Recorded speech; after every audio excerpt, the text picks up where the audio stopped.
UGC net yoga second paper हम पतंजलि योग दर्शन के एमसीक्यूज कर रहे हैं। इसके पहले हमने वीडियो के कई पार्ट हम बना चुके हैं। इसके बाद कल इसके पहले जो हम पाठ किए थे योग दर्शन पे, उसके बाद हम कंटिन्यू करते हैं। पतंजलि के अनुसार निम्न के फलस्वरूप पर शरीर प्रवेश संभव है। कर्म संस्कार की शिथिलता पर, चित्त की गति का ज्ञान होने पर, प्राणायाम और मृत्यु। ऐसे क्वेश्चन में यहाँ ये आपका ऑप्शन नहीं है, ये आपका स्टेटमेंट है। फिर इसके आधार पर बेसिस पे हमें कोड मिलते हैं। कोड को हमें मैच कराने होते हैं। पूछे गए हैं सही कोड क्या है? बी, ए और एक और दो, बी एक और दो, क्योंकि पतंजलि के अनुसार निम्न के फलस्वरूप पर शरीर में प्रवेश संभव है। किससे? कर्म संस्कार की शिथिलता होने पर और चित्त की गति का ज्ञान होने पर। प्राणायाम पे नहीं होते, मृत्यु पे तो होती ही नहीं है, तो ये दोनों नहीं होगा। बिल्कुल भी सही है। पतंजलि के अनुसार स्वार्थ संयम से निम्न सिद्धि प्राप्त होती है: प्रतिभा एवं श्रावण, वेदन एवं आदर्श, आस्वाद एवं वार्ता, आस्वाद एवं स्वाद। तो कूट आपको ये भी बहुत आसान है। फर्स्ट सेकंड हमें बताया गया ए ऑप्शन में, बी में सेकंड थर्ड, सी में फर्स्ट सेकंड थर्ड, डी में फोर्थ। फर्स्ट सेकंड लग रहा है सर, सी आएगा सर। आस्वाद वार्ता है। प्रतिभा एवं श्रावण, वेदन एवं आदर्श, आस्वाद एवं वार्ता। तो पतंजलि के अनुसार स्वार्थ संयम क्या होती है? तीनों ही होती है। सही होगा। बाकी सब लोग बताएं। निम्न में से अंतरा है क्या है? व्याधि, स्त्यान, संशय एवं प्रमाद, आलस्य, अविरति, भ्रांति दर्शन, अलब्ध भूमिकत्व, अनवस्थ तत्व। तो 4 होगा, तो फिर डी आंसर हमारा सही हो जाएगा। अब इस क्वेश्चन में देखो, अगर कोई खाली ऑप्शन नहीं देखता है, अगर ऑल करेक्ट है तो ये ऑप्शन ए भी करेक्ट है, ऑप्शन बी भी करेक्ट है, ऑप्शन सी भी करेक्ट है। अगर हम चारों को नहीं देखेंगे तो क्या होगा? करेक्ट होते हुए भी गलत हो जाएगा। क्रिया योग के अभ्यास से क्या होती है? विवेक ख्याति, समाधि भाव, कैवल्य प्राप्ति या क्लेश तनुकरण। तो क्लेश तनुकरण आपको कूट से ये आपका नीचे कूट दिया है। कैवल्य प्राप्ति कैवल्य प्राप्ति तो होती ही है, क्लेश होगी ना। क्लेश तो होगी। तो चौथा किसमें है? ये खत्म हो गया और ये खत्म हो गया। फिर आपको देखना है आपका सी और डी में कॉमन क्या है। सेकंड दोनों में कॉमन है, तो खाली थर्ड को चेक करो क्या होती है। क्रिया योग से क्या हमें कैवल्य प्राप्ति होती है कि नहीं होती है? क्रिया योग से पता होती है सर। तीन आएगा सर, मुझे तो डी लग रहा है। समाधि भावना और ये कहाँ लिखा है कि कैवल्य प्राप्ति होती है? कहाँ किसी जगह पढ़ा आपने? नहीं लिखा है सर श्लोक में। हाँ, श्लोक में नहीं लिखा सर। समाधि भावना तनु करना था, ऐसे है इसको। इसमें आप ख्याल रखिएगा, इसलिए मैं उसमें सूत्र बोलते हैं, श्लोक में नहीं बोलते हैं। वो आप एग्जाम में ना ऐसे भी क्वेश्चन आते हैं कि उसका नाम क्या है, तो ऐसे गलती हमसे भी पहले होती थी। तो आप उसका नाम से ही बोलना, श्लोक मत बोलना। भगवद गीता में श्लोक बोलना, इसमें सूत्र बोलना, क्योंकि पूछे जाते हैं कि जो योग दर्शन में जो आपके जो आपका स्टैंडर्स है उसको क्या बोलते हैं? उसको श्लोक बोलते हैं, सूत्र बोलते हैं, ऐसे ऐसे। तो हम जो बोलते जाएंगे वो हमें हैबिट रहेगा तो सही रहेगा। तो क्या होती है इसमें? कैवल्य प्राप्ति के कोई सूत्र में नहीं होती है। क्या होती है? आपका क्लेश तनुकरण है। तो क्या होगा? ऑप्शन कौन से होंगे? 341 के ABCD में डी हो जाएगा, राइट? सेकंड और फोर्थ।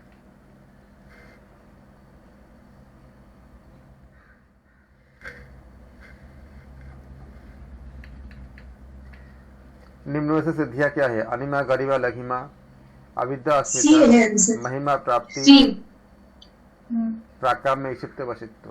तो आप इसके सूत्र पढ़ोगे तो आपको बिल्कुल इसमें साफ है सूत्र में कि अनिमा गरिमा लघिमा और आपका महिमा प्राप्ति भी है। राकम में ईशिप्त वशिष्ठ ही है आपका, है बिल्कुल सी सही है।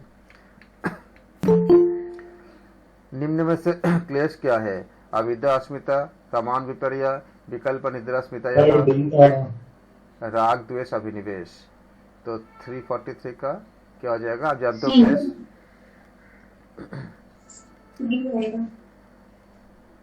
अविद्या अस्मिता राग द्वेष ये सही है और ए और डी है डी। ए होगा सर, फर्स्ट और फोर्थ। आप लोगों को पता है, मुझे मैं जानता हूँ, लेकिन आप लोग पूरा पूरा पढ़ नहीं रहे हो।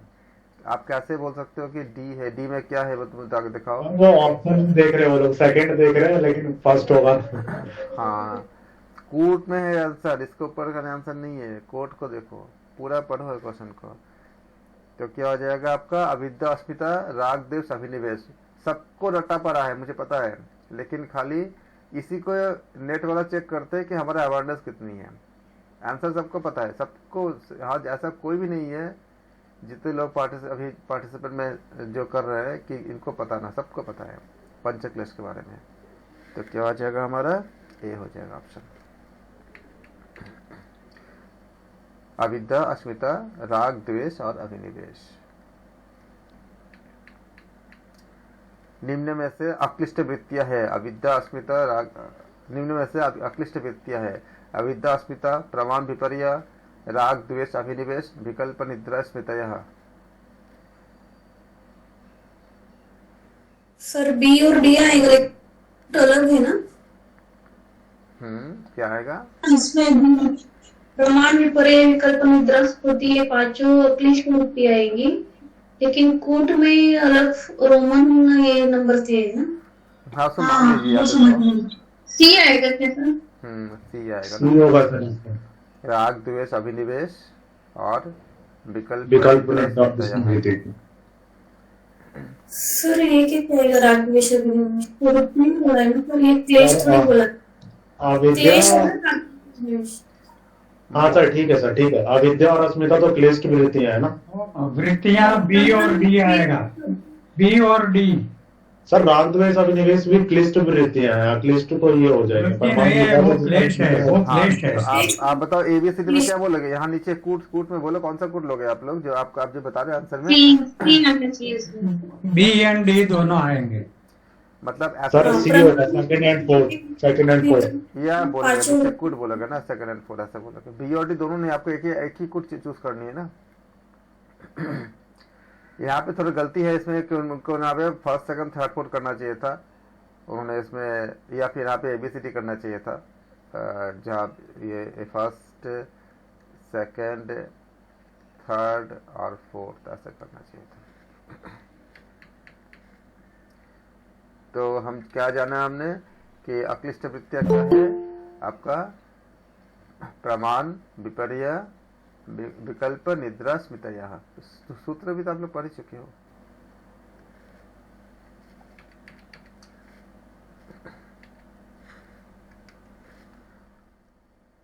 निम्न में से वैराग्य क्या है? पर एवं अपर, एकेंद्रीय एवं प्रतिकार संज्ञक, बाह्य अभ्यंतर, विषयाक्षेपी। क्या हो जाएगा इसमें? डी। और फर्स्ट एंड सेकंड डी हो जाएगा। पर एवं अपर और एकेंद्रीय एवं प्रतिकार संज्ञक, पूरा सूत्र के आधार पर पूरा है ये। योग के बहिरंग साधन क्या है? यम एवं नियम, धारणा एवं ध्यान, प्राणायाम एवं प्रत्याहार, ध्यान एवं समाधि। तो यम के बहिरंग क्या है आपका? First and third C. Pranayama, pratyahara, यम अंग आसन। योग के अंतरंग साधन क्या है? यम नियम, आसन, प्राणायाम, प्राणायाम एवं प्रत्याहार, धारणा, ध्यान, समाधि। तो ऑप्शन डी आंसर। डी। क्रिया योग के साधन है तप, जप, तप, स्वाध्याय, ईश्वर परिधान। तो क्रिया में क्या होती है? Second third and fourth. तप, स्वाध्याय, ईश्वर परिधान यानी क्रिया योग। बिल्कुल, तप होगा, स्वाध्याय होगा और ईश्वर परिधान होंगे। समाधि क्या है? असंप्रज्ञात, संप्रज्ञात, संप्रज्ञात, असंप्रज्ञात, पर एवं अपर, सबीज एवं निर्बीज। डी आंसर है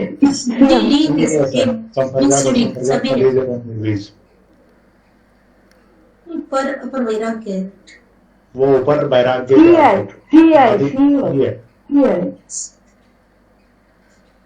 संप्रज्ञात, असंप्रज्ञात, सबीज और निर्बीज। आप पर एवं अपर समाधि कहाँ पढ़े हो?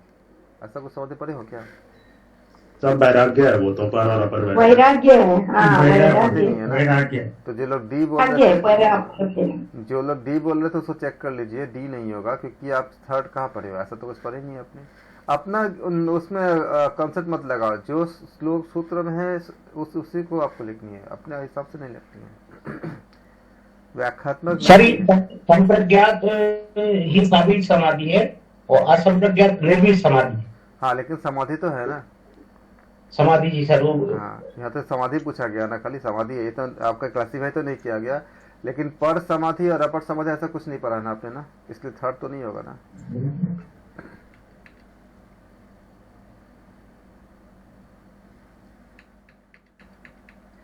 पतंजलि के अनुसार प्राणायाम क्या है? बाह्य, आभ्यंतर, स्तंभ प्रत्यय, विषयक डी है सर आंसर।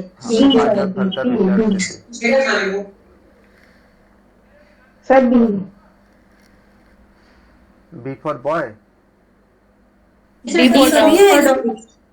डी आएगा। डी आएगा, सभी आएगा, सभी है। सर चारों है इसमें, बाह्य, अभ्यंतर, स्तंभ, सभी है। हाँ, विषय। जिन लोगों ने डी का अलावा बाकी आंसर दिए थे वो अगर चाहे तो डिस्कस कर सकते हैं या फिर अपने आप को करेक्ट कर लीजिए। पतंजलि के अनुसार आसन से क्या होती है? द्वंद्वाभिघात, दृढ़ता, सुखलाभ, वीर्यलाभ। ए होगा सतता द्वंद्वाभिघात। यही होगा। भले ही आसन से देखो दृढ़ता तो मिलती है, सुखलाभ भी होती है, वीर्यलाभ भी होती ही है, लेकिन आपको क्योंकि सूत्र में नहीं लिखा है तो आप हम उसको नहीं लेंगे। रियल मीनिंग में तो बहुत चीज होती है। जब हमारे शरीर में जब आपका अगर जब हल्कापन होता है, जब आपका स्ट्रेचिंग हो जाती है तो सुख तो होती है ना, कितना हल्का लगता है। और दृढ़ता बॉडी में आती ही है, संतुलन भी आती है, और ये सब चीजें होंगे तो वीर्य का भी लाभ होगा। लेकिन ये सब ये इसमें से कोई भी चीज उसमें लिखी नहीं है, क्योंकि उसमें लिखी नहीं है तो हम अपना नहीं लेंगे। खाली दंदा ऐसे बहुत सारी चीज होती है, अपना नॉलेज नहीं लगानी है। जितने सूत्र में है कोड उस खाली उसी को खाली अप्लाई करनी है, तो द्वंद्व सीखा।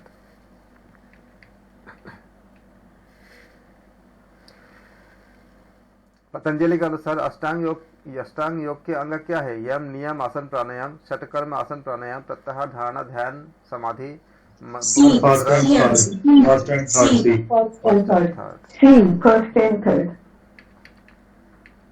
कैवल्य क्या है? मुक्ति, अपवर्ग, समापत्ति, समाधि।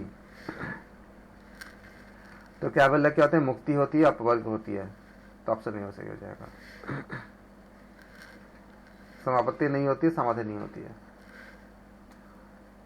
समाधि तो उसके पहले की अवस्था सर। हाँ जी, इसको तो आप सब जानते ही हो। समाधि पाद में कितने सूत्र हैं सर? पर 55 है तो कैसे उसको करने का? फिर दोनों इसमें सेम ही है ना?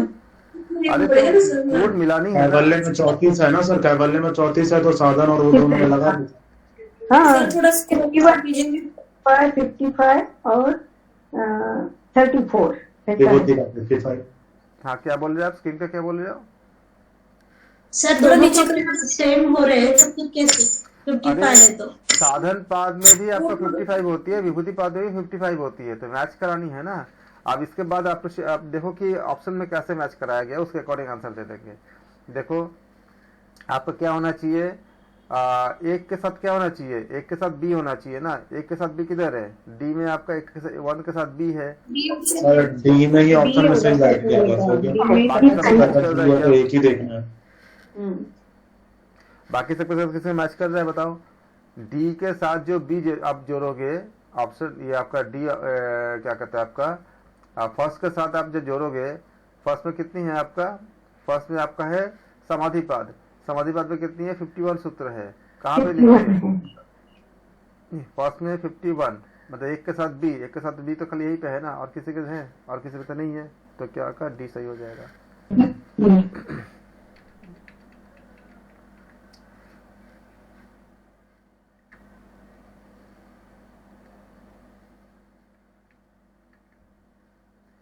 सूची 1 सूची 2 प्रमाण विपर्य विकल्प निद्रा स्मृतयः ज्ञेय वस्तु से भिन्न मिथ्या ज्ञान, ये आपका ए हो गया। सर डी ऑप्शन आएगा। अभाव के ज्ञान का हाँ, आलम्बन, डी। यथार्थ ज्ञान, वस्तु की अनुपस्थिति में शब्द ज्ञान, सर ऑप्शन डी है।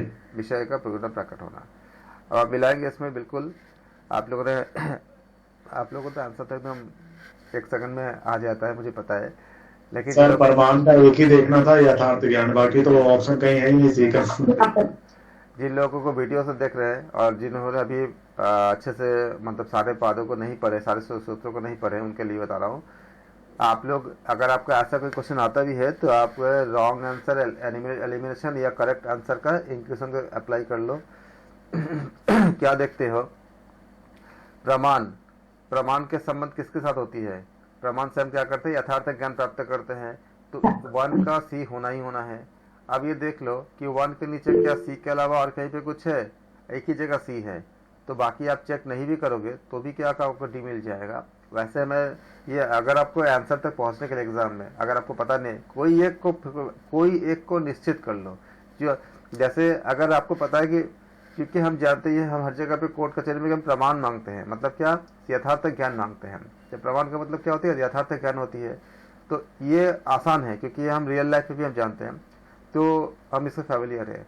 इसके बाद अगर आपको प्रमाण कनेक्ट नहीं कर पाता, कोई और को चेक कर लो। जैसे मान लो विपर्य, अगर आपको पता है कि विपर्य का मतलब क्या है, तो विपर्य का मतलब क्या होती है, ज्ञेय वस्तु से भिन्न मिथ्या ज्ञान। मतलब क्या होगा, सेकंड का फर्स्ट के साथ हो जाएगा।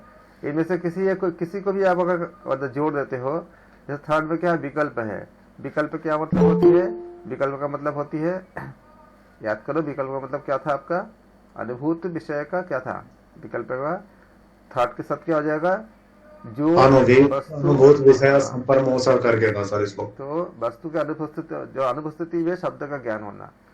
और इसी तरह से अगर आप स्मृति को देखते हो तो स्मृति में क्या होती है, आपका दोबारा जो हम याद करते हैं, रिकॉल करते हैं, किसी कुछ घटना घटी हुई होती है, तो क्या बोलेंगे इसमें, अनुभूत विषय का पूरा प्रकट होना। तो इसलिए आप देखते हो इसमें। और इसी तरह से हम निद्रा में क्या होती है आपका, अभाव ज्ञान का आलम्बन। तीन में से कोई अगर आपको चीज नहीं आता है, कोई भी अगर आता है उसके साथ मैच करा लो, आप आंसर तक पहुंच जाओगे एग्जाम में। सुखी दुखी पुण्य अपुण्य पूरा कंप्लीट सूत्र पे है। उपेक्षा मुदिता करुणा मैत्री, तो इसमें से आप बोलो सुखी किससे करते हैं, किसी एक को करेक्ट कर लो। सर सी ऑप्शन है इसका, सी है सर, मैत्री, सुखी का मैत्री। सुखी किससे होती है, हम सुखी किससे करते हैं, चलो आप देखते हो कि ये डी 2 जगह पे है, तो एक ऐसा जगह चूज करो जहाँ पे आपका यूनिक मिल जाए। तो यूनिक तो कहीं नहीं मिलेगा, सब जगह पे ऑप्शन कंबाइंड है। तो आप देखो बाकी सेकंड के आपका दुखी किससे होते हैं आप, सर करुणा, मैत्री, करुणा, मुदिता, उपेक्षा, सुख, दुख, पुण्य अपुण्य विषयानाम। बिल्कुल, तो सेकंड में मैच कराते हो तो आपका क्या बनता है, जो डी का है, डी के साथ आपका बनता है फर्स्ट। मतलब मैत्री हम किससे करते हैं, जो सुखी होते हैं, इनके साथ का बनता है।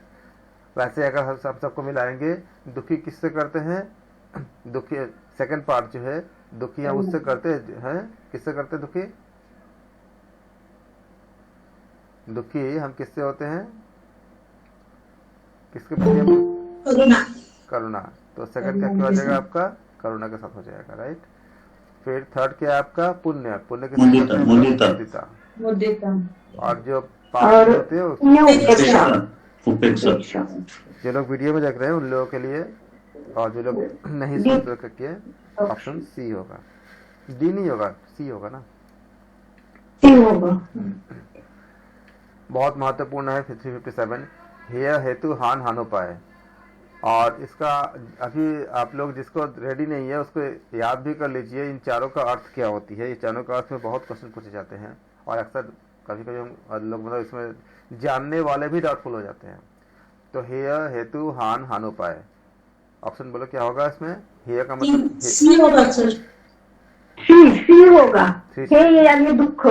सी नहीं होगा, चेक करो दोबारा। सी सी नहीं होगा, आप चेक करो दोबारा। सर बी होगा। दुख निवृत्ति, फोर्थ का सी। बी होगा, चेक करो अच्छे से। बी होगा। सर हानोपाय दुख निवृत्ति का उपाय होता है, तो चौथे में ए सिर्फ बी में ही है। बिल्कुल। तो आप क्या देखते हो, हे के साथ क्या होगा? हेय मतलब क्या होती है? दुख होती है, इसी से निकल जाती है। हेय का मतलब क्या होता है? दिख होता है। हम बोलते हैं ना कि इतना हेय भाव से क्यों देख रहे हो, तो इतना दुखी होकर क्यों देख रहे हो? हेय का क्या दुख से होती है। हेतु, ये तो दुख का कारण। हाँ जी, दुख का कारण, हेतु दुख का हेतु कारण। क्या हो जाएगा आपका? दुख कारण। तो हेतु के साथ क्या हो जाएगा आपका? बी हो जाएगा। हान दुख निवृत्ति हाँ दुख जी, और हानोपाय निवृत्ति। दुख का उपाय, निवृत्ति का। हान जी। सी जो है हान क्या बोला? दुख निवृत्ति, हान दुख मतलब क्या हो जाएगा निवृत्ति आपका? और हानोपाय दुख निवृत्ति का ये हो एक जाएगा, निवृत्ति का उपाय। ठीक है। और चौथा क्या आपका? हानोपाय। हानोपाय में क्या होगा दुख आपका? निवृत्ति का उपाय। दुख निवृत्ति। दुख निवृत्ति का उपाय। और इसको आप लोग लिख लीजिए कॉपी में, क्योंकि अक्सर ये गलती होती रहती है। देखिए अभी भी यहाँ पे आप लोगों में से भी किसी ने गलती की थी, जो अलग ऑप्शन बताया था। ये हेय का मतलब दुख होती है, या याद ही कर लो। हेय का मतलब दुख होती है, हेतु का मतलब दुख का कारण होता है, हान का मतलब दुख निवृत्ति होती है, और हानोपाय, यहाँ भी उपाय बताया गया है, यहाँ भी उपाय है। तो हानो का मतलब हान दुख के निवृत्ति का उपाय। इससे भी आप कुछ भी नहीं आता है, ऐसे शब्दों को जोड़ के लिख सकते हो। जी, डीबीसी ये आता है, बी आता है। हाँ जी। तो ये आपका हानोपाय हो गया आपका, तीसरा बी हो जाएगा। हेय, हेतु, हान, हानोपाय। अब देखो यही चीज आचार्य जी, लेकिन हान क्या होता है सर? हान अभी हमने अब व्याख्या किया था यहाँ पे। हान जो है दुख निवृत्ति होती है। जो इसको चारों को लिख लीजिए आप। हान का मतलब क्या होता है? दुख के निवृत्ति कर देना। और ये इसमें इस चार पे बहुत क्वेश्चन आते हैं और बच्चे फंस जाते हैं, क्योंकि बहुत जानने की चीज है ये। फिर से हेय, हेतु, हान, हानोपाय। भविष्यकालीन दुख, अविद्या, संयोग, अभाव, सर इसमें ए होगा। दृष्टि, संयोग, एक सेकंड नहीं आएगा सर, नहीं आएगा। हेय अविद्या संयोग का अभाव होता है ना, उससे दुख ए होगा सर, बिल्कुल सर। हे हो गया भविष्यकालीन दुख, हेतु हो गया अविद्या और संयोग, ठीक है। दृष्टा दृश्य संयोग हो हे या हेतु, तो हेतु हो गया दृष्टा और दृश्य का संयोग। हेय के आपका हेय क्या होती है? भविष्यकालीन दुख, जो आने वाला दुख होती है। और आपका हेतु क्या होती है? हेतु मतलब क्या? दृष्टा दृश्य संयोग हो जाएगा। हान, हान मतलब क्या हो जाएगा आपका? अभी हमने बात किया था, हान का मतलब क्या हो जाएगा? सर विवेक ख्याति। अगर शब्दों को बदल देंगे तो क्या हो जाएगा? विवेक ख्याति हो जाएगा। फिर क्या आपका चौथा हानोपाय। हानोपाय कैसे हो जाएगा? अविद्या का संयोग कर देते हैं, जब अभाव हो जाएगा तो हानोपाय हो जाएगा। तो ऑप्शन ये सही हो जाएगा। बहुत अच्छे से करना है। देखो एक ही मतलब है, यहाँ पे इसका मीनिंग अलग आ गया था, हेय, हेतु, हान, हानोपाय, और यहाँ पे क्या हुआ? इसलिए बहुत, अगर आपको लगता है कि आपके लिए थोड़ी सी नया लग रहा है या क्लियर नहीं हो रहा है, तो इसको संबंधित इसको लिख लो कि आपका वीक पॉइंट है, और इसको बहुत अच्छे से पढ़ना है। जब योग दर्शन को जब दोबारा रिपीट करोगे, मैं अगर ऐसा जरूरत होगा तो मैं रिपीट भी कर दूंगा पूरा योग दर्शन, नहीं तो आप लोगों को तो पढ़े ही हो, और या फिर वीडियो देख लो। अगर आप लोगों को पूरा कंप्लीट हो गया ना यहाँ पे ना, इस चैनल पे योग दर्शन पूरा पढ़ा दिया गया ना? ठीक है। एक्चुअली मुझे पता नहीं है पूरा। लेकिन बहुत लोगों ने, तो मैंने तो नहीं पढ़ा था चैनल, मैंने लेट ज्वाइन करा था, तो नहीं, तो उसका रिकॉर्डिंग अवेलेबल होगा। हाँ जी, तो कंप्लीट हो गया था ना मैंने भी अपना? लेट पढ़ा। हाँ जी, मैंने भी लेट ज्वाइन किया सर। रिकॉर्डिंग रिकॉर्डिंग हो जाए, मिल जाएगा रिकॉर्डिंग। आप सर से बोले तो रिकॉर्डिंग से भी हो जाएगी। मैंने भी नहीं किया था, मैंने रिकॉर्डिंग से किया। हाँ, हो जाएगा सर। तो क्लिष्ट वृत्ति, चित्त वृत्ति, अक्लिष्ट वृत्ति, अंतराय, प्रमाण, अभिव्यक्ति, अस्मिता, सी आंसर है सर। सर आंसर सी है इसका। आंसर सी है ना 359 का। तो क्या बोलते हैं सर? क्लिष्ट वृत्ति। क्लिष्ट वृत्ति मतलब क्लिष्ट का संबंध किससे हो जाएगा? उससे क्या होती है? अस्मिता होती है। और इसी से आप पता चल जाता है कि आपका सी आंसर सही है। फिर आपका क्या सेकंड की आपका चित्त भूमि। चित्त भूमि क्या होती है, उससे आपका किससे संबंध होती है? विक्षिप्त। विक्षिप्त। अविरति। हाँ, अक्लिष्ट विक्षिप्त। हाँ, विक्षिप्त, यस, विक्षिप्त। अक्लिष्ट वृत्ति। अक्लिष्ट का क्या होती है आपका? सब प्रमाण हो गया। प्रमाण हो गया, क्योंकि क्लिष्टता खत्म हो जाती है ना, तो किससे होती है? प्रमाण से होती है। फिर क्या? अंतराय। अंतराय में अंतराय सर, में अविरति, नॉन अंतराय में अविरति। 9 में से एक हो गया। आपने देखा कि कितने सारे सूत्रों को जांच कर लिया, हालांकि उनको जांच नहीं कर पाते। अगर आप एक को पकड़ लोगे तो उनका ऑप्शन मतलब आप पकड़ ही लेते हो सारा का, लेकिन अगर सारा चीज मिला के उन्होंने दिया, किसी एक को पता है, आपको अंतराय भी पता है, तो भी आंसर मिल गया आपको। पीपीटी शो नहीं हो रही सर हमारे इसमें सर। हाँ जी सर शो नहीं हो रहा है आपका पीपीटी जो है ना सर। आप दोबारा आप तो नेटवर्क देखो। आप दोबारा जो सर के 2 आईडी है ना, सेकंड वाले आईडी पे पिन कीजिए आप। नहीं सर 2 बार ज्वाइन भी कर लिया लेकिन तब भी सी नहीं। एक बार आपने सभी को दिख रहा है, सभी को दिख रहा है। नेटवर्क देख लो आप एक बार अपना, मतलब जो नेट का स्पीड चेक कर लो एक बार। सूची 1 मैत्री, करुणा, मुदिता, उपेक्षा, अपुण्य, ठीक है सर। सुख, दुख। ऑप्शन बी है सर। तो आप देखते हो कि मैत्री किससे करेंगे हम? जो सुखी व्यक्ति से। तो ये बन गया आपका, तो क्या हो जाएगा? ऑप्शन बी हो जाएगा। तुरंत ही पता चल जाता है। आप लोग देखो कितना अच्छे से अब रिपीट हो गया ना, जिससे कितना अच्छे बन जाती है। बाकी चेक कर लो। सेकंड क्या बोला? करुणा। करुणा हम किससे करते हैं? जो दुखी होते हैं, वो ऐसा हो जाएगा। फिर क्या? मुदिता। मुदिता किससे हम करते हैं? जिसको पुण्य होते हैं, पुण्य से। और उपेक्षा जिसको अपुण्य होता है। अपूर्ण। जब आप लोग कंफर्म हो जाते हो ना ये आंसर है, तो बाकी चारों को मिला लेना। कभी कभी क्या होता है कि अगर क्लोज सिमिलर कुछ और भी हो जाता है, तो इसलिए चारों को मिला लेना सही होता है। उसी को मिला लो जो आप जिसको आप कंफर्म कर रहे हो।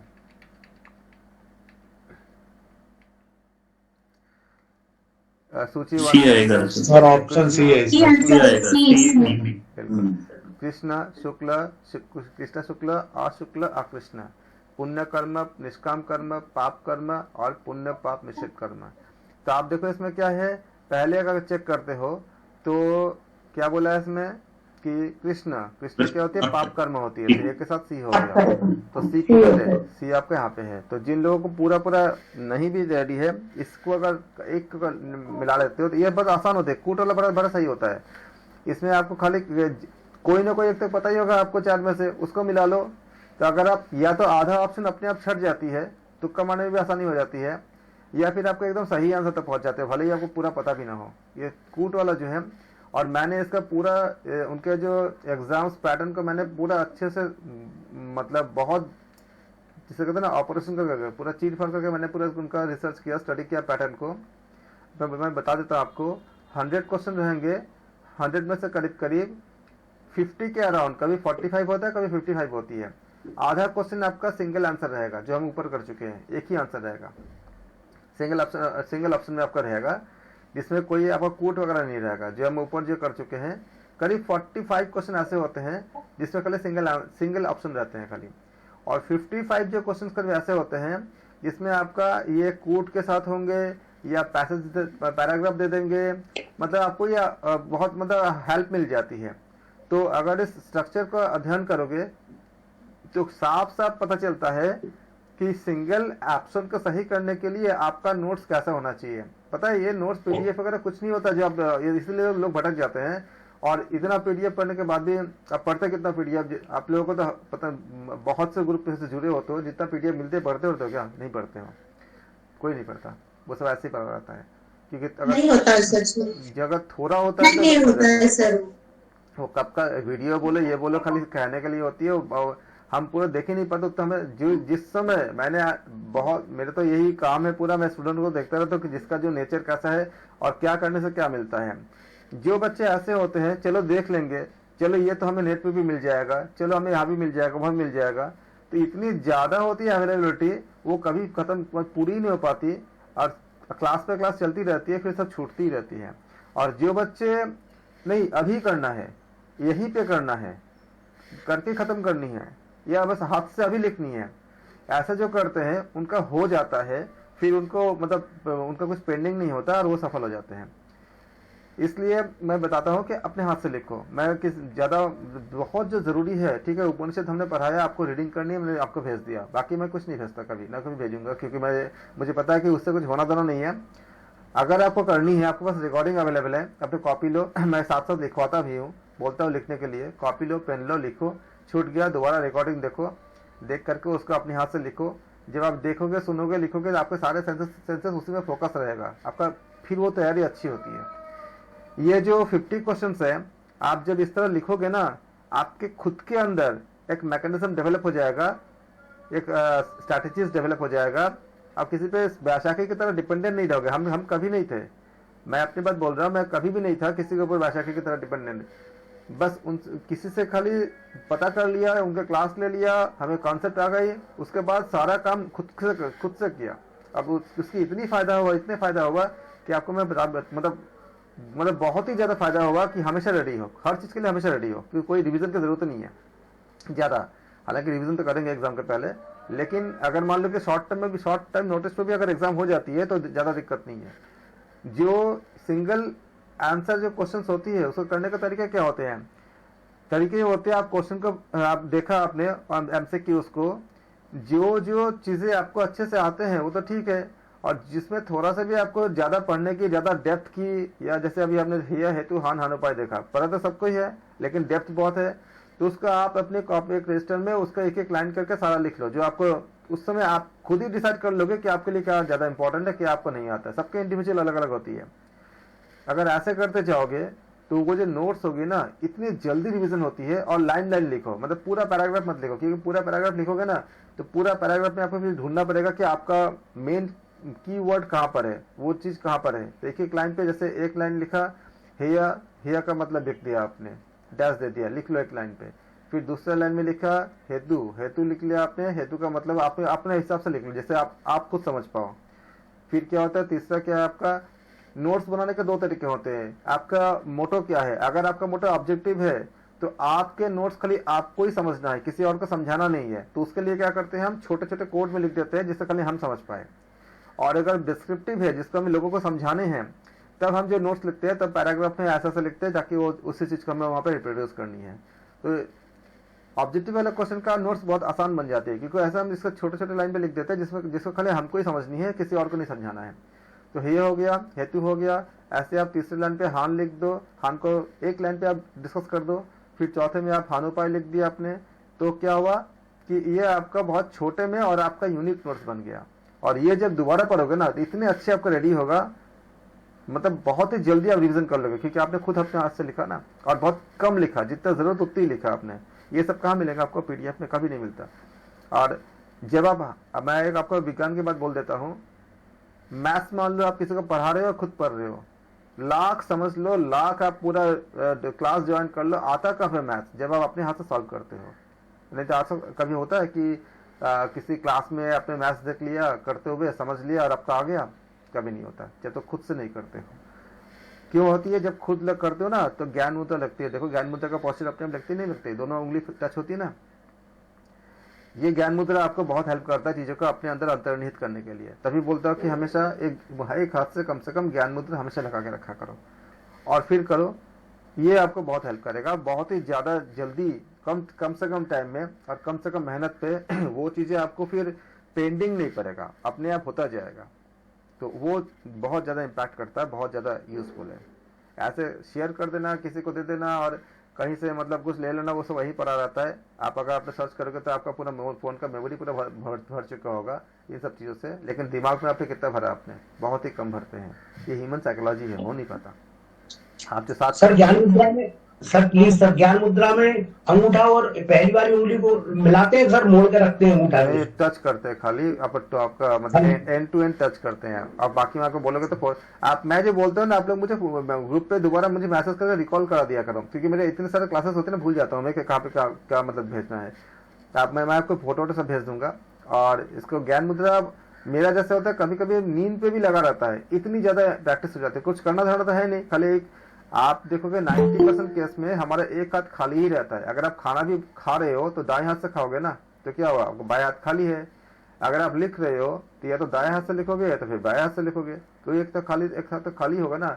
मैंने ये देखा, खाली कंप्यूटर में टाइपिंग वगैरह ऐसे कुछ खास काम को छोड़ करके मैक्सिमम टाइम हमारा एक हाथ खाली रहता है। आप ड्राइव करते हो तो ठीक है, उस समय ड्राइव करते समय भी मतलब मेरा तो एक हाथ मतलब वो लगा रहता है मतलब, लेकिन ड्राइव करते समय मत लगाओ क्योंकि माइंड डाइवर्ट हो सकता है। बाकी जिस समय आपका खाली रहते हो, कुछ मतलब आपका एक हाथ खाली है तो आप एक हाथ लगा के रखो ज्ञान मुद्रा में, क्या दिक्कत है? कुछ करना एक्स्ट्रा तो आपको टाइम देना नहीं है, इसमें बहुत फायदा करता है। आप देखोगे जो लोग ज्ञान मुद्रा में जितना पॉस्चर होते हैं, जितने हमारे जो भगवान बुद्ध या कुछ इत्यादि जो जितने आपका महावीर स्वामी सबका देखोगे, या भगवान आपका कृष्ण या नारायण, एक सबके जो है एक मुद्रा में होते हैं। उनका उस मुद्रा में अपना एक काम करो, सेल्फी लेने का तो सबको बहुत अच्छा लगता है, शौक भी है, हमें मुझे भी सबको है।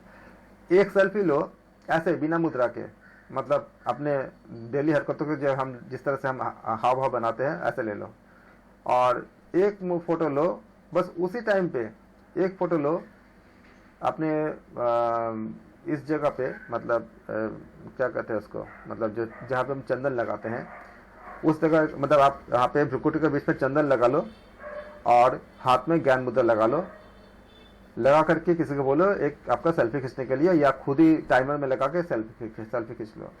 अब इन दोनों फोटो को खुद ही देखो, तुमको आपको लग जाएगा कि जब आपने ऐसा मुद्रा का और चंदन लगा के जब मुद्रा का आपने जब फोटो खींचा आपने, आपके बॉडी से क्या रेडिएशन आ रहा है, किस तरह के ऑरा जनरेट हुई है, किस तरह के वाइब आपका, एक आपका अलग ही आपका आ जाएगा। जो इंसान आप ही हो, जब आपने ऐसा नहीं किया था उस सेल्फी को चेक करो, उसमें आपको क्या कौन सी गुण आपको दिख रही थी ज्यादा, तमोगुण रजोगुण या सतोगुण क्या दिख रही थी, वो दिख जाती है पूरा। और जब आपने चंदन लगाया और मुद्रा का आपने ऐसे लिया, पद्मासन या गोमुखासन या मतलब स्पाइनल कॉर्ड स्ट्रेट रहे, ऐसे मुद्रा में बैठो और ज्ञान मुद्रा लगा करके देखो, अपने खुद का फोटो देखो, एकदम पता चल जाएगा सात्विकता कितनी ज्यादा बढ़ जाती है जब ये मुद्रा लगाते हैं। उससे मैंने को सब किया, मैं करने के बाद ही बता रहा हूँ, मतलब बनी वो हवाई बात नहीं बता रहा हूँ, जो एक्चुअली ये सब चीज़ें मैं अपने साथ कर चुका हूँ। और मैं काउंसलिंग का क्लास भी देता हूँ लोगों के, और दूसरे कई चीज़ें करता हूँ, तो मैंने लोगों पे भी देखा और बहुत जल्दी उनमें चेंजेस आते हुए देखा, बहुत सी बीमारियाँ ठीक हुई। अब कोविड में भी कितने सारे लोगों को ये फायदा हुआ, खाली मतलब घर पे उनके 3-4 डेथ होने के बाद हो गई थी। कई ऐसे लोग थे जो आउट ऑफ मतलब हमारे सिटी से बाहर थे, लेकिन ऑनलाइन पे सब कुछ हुआ था। तो मैंने उनको बोला कि ये सब चीज़ करो, और बाकी जो गिलोय इत्यादि जो लेना है तो लेना ही है। जिन्होंने किया उनको बहुत फायदा हुआ, कम से कम डेथ तो नहीं हुआ, और उस मतलब फाइट कर गए, और उनके इम्यूनिटी और उनके भावनात्मक बहुत ज़्यादा वृद्धि हुई। और उससे जब हमारे जब भावनात्मक आपका स्वास्थ्य वृद्धि होती है तो आपका इम्यूनिटी बहुत अच्छी हो जाती है। बहुत सारे हार्मोन्स आपका जो है इस तरह से बैलेंस होती है कि इनसे बाहरी फैक्टर से लड़ने में बहुत मदद करती है, क्योंकि डिप्रेशन अगर रहेगा, चिंता रहेगा तो ये ज़्यादा खतरनाक होती है। उनको बहुत फ़ायदा हुआ और वो सर्वाइव कर गए। मैं ये नहीं बोलता कि इसी से उनका जान बचा कि नहीं बचा, वो डेटा मेरे पास नहीं है, लेकिन उन्होंने खुद का जो रिएक्शन है, उन्होंने बोला कि जब मैंने ऐसे इस तरह के हमने एक्टिविटी किया, और मैंने एक बार और बोला था कि आप चैंटिंग करो, मतलब ओम चैंटिंग जो है कंटिन्यू करते रहो, तो उनका रिएक्शन था कि जब उनको लगा कि मतलब स्थिति बहुत भयावह है, तो वो उनका हो गया था, उन लोगों में से कुछ लोग हो गया था, वो सो करके खाली ओम चैंटिंग करते थे और कुछ नहीं करते थे, क्योंकि जितना उनके कैपेसिटी के अंदर था वो सब कुछ कर चुके थे, और कुछ इसके बाद उनका कुछ और कुछ था भी नहीं करने को। तो वो जो इलाज चल रहा था तो चल ही रहा था, वो आंखें बंद करके मन ही मन वो बहुत धीमी आवाज में या बिना आवाज के ओम चैंटिंग करते जा रहे थे, और लगातार उन्होंने उस 4-5 दिन कंटिन्यू ओम चैंटिंग किया। जब तक वो जगह थे, जब सो गए थे तो अलग बात है, लेकिन जब तक जगह थे वो करते गए और सर्वाइव कर गए, और उनको इतनी फायदा हुआ, उनको अंदर से ऐसा आवाज हुआ कि ये ओम चैंटिंग ने उनको जीवन बचाने में बहुत मदद की। जी, हमने भी इधर ये किया था महाराष्ट्र में, ओम चैंटिंग और नेति का अभियान था हमारा, पूरे घर में जाके नेति सिखा दी, और बहुत सारा अच्छा असर हो गया, बहुत सारे पेशेंट्स बच गए इसकी वजह से। हाँ जी, नेति तो मैं खुद करता था डेली, आपका सूत्र नेति, जल नेति, और मैं एक और करता था, आप जानते हो कि हम मुंह में पूरा पानी को भर के नाक से निकाल देना, क्योंकि शटकर में मेरा बहुत फेवरेट है, और ये सब चीज़ें करता ही था। ये तो बहुत हेल्प और किया। देवकर्म और शीतकर्म, हाँ जी, कपालभाति का हाँ पाठ। जी। और ठीक है। एक्चुअली कपालभाति ये खाली ग्रंथ में बताया गया है, ये आपको सर हमें भी षटकर्म सिखा दीजिए एक बार। हाँ, बिल्कुल। आपका जो हठयोग प्रदीपिका में ये इसका नाम दिया गया, तो मैं नाम इसलिए नहीं लेता क्योंकि अलग अलग ग्रंथ में अलग अलग नाम है, तो लोग कंफ्यूज हो सकते हैं, इसलिए मेथड ही बता देता हूँ कि मुंह में पानी लेके नाक से। लेकिन ये सब काम जो है किसी योग गुरु के सानिध्य में ही सीखना चाहिए, क्योंकि हमने सालों साल ट्रेनिंग किया है। गति का बहुत मायने रखता है सर, श्वास की गति इसमें, क्योंकि जब तक श्वास की गति का नहीं पता चलता है तब तक पानी नहीं डाल सकते आप। हाँ, इसमें बहुत बारीकियां होती है, इसलिए हम खाली ऐसा किसी को नहीं बोल सकते कि आप कर लो, कि आप किसी एक्सपर्ट के साथ करना, क्योंकि मैंने भी सालों साल इस पे मतलब हमारे जो गुरुजी थे, हमारे जो एक्सपर्ट थे, उनके साथ मैंने ट्रेनिंग किया, काम किया, उसके बाद जाके मुझे सारा चीज आई। और इसलिए मैं नेति के प्रैक्टिस के बाद ही करना। हाँ जी, किसी के सानिध्य में करना चाहिए जो जिसको आता है, जिनको सारे बारीकियां पता है। और मैं ये भी बताऊंगा कि अगर आप में से कोई ट्रेनर है तो एनाटॉमी का जानने के बाद ही किसी को ट्रेन कीजिएगा, क्योंकि ऐसा क्या होती है कि हो जाता है तो हम लोग कर लेते हैं, लेकिन अगर फंसता है तो अगर आपको एनाटॉमी नहीं पता होगा तो आप उसको निकालने में बड़ा मुश्किल होगा आपको। बॉडी का जैसे अगर आपने नीति करा रहे हो तो आपको ईएनटी के बारे में अच्छे से जानकारी होना चाहिए, नहीं है तो पहले कर लो जानकारी, भले आपको कितनी अच्छी आती है, आप तक कितने अच्छे कर लेते हो। आप सामने वाले को जब कराते हो तो उसके बॉडी स्ट्रक्चर आपके बॉडी स्ट्रक्चर में अलग होता है, तो आपको ईएनटी के बारे में सारा जानने के बाद फिर आप नीति कराओ।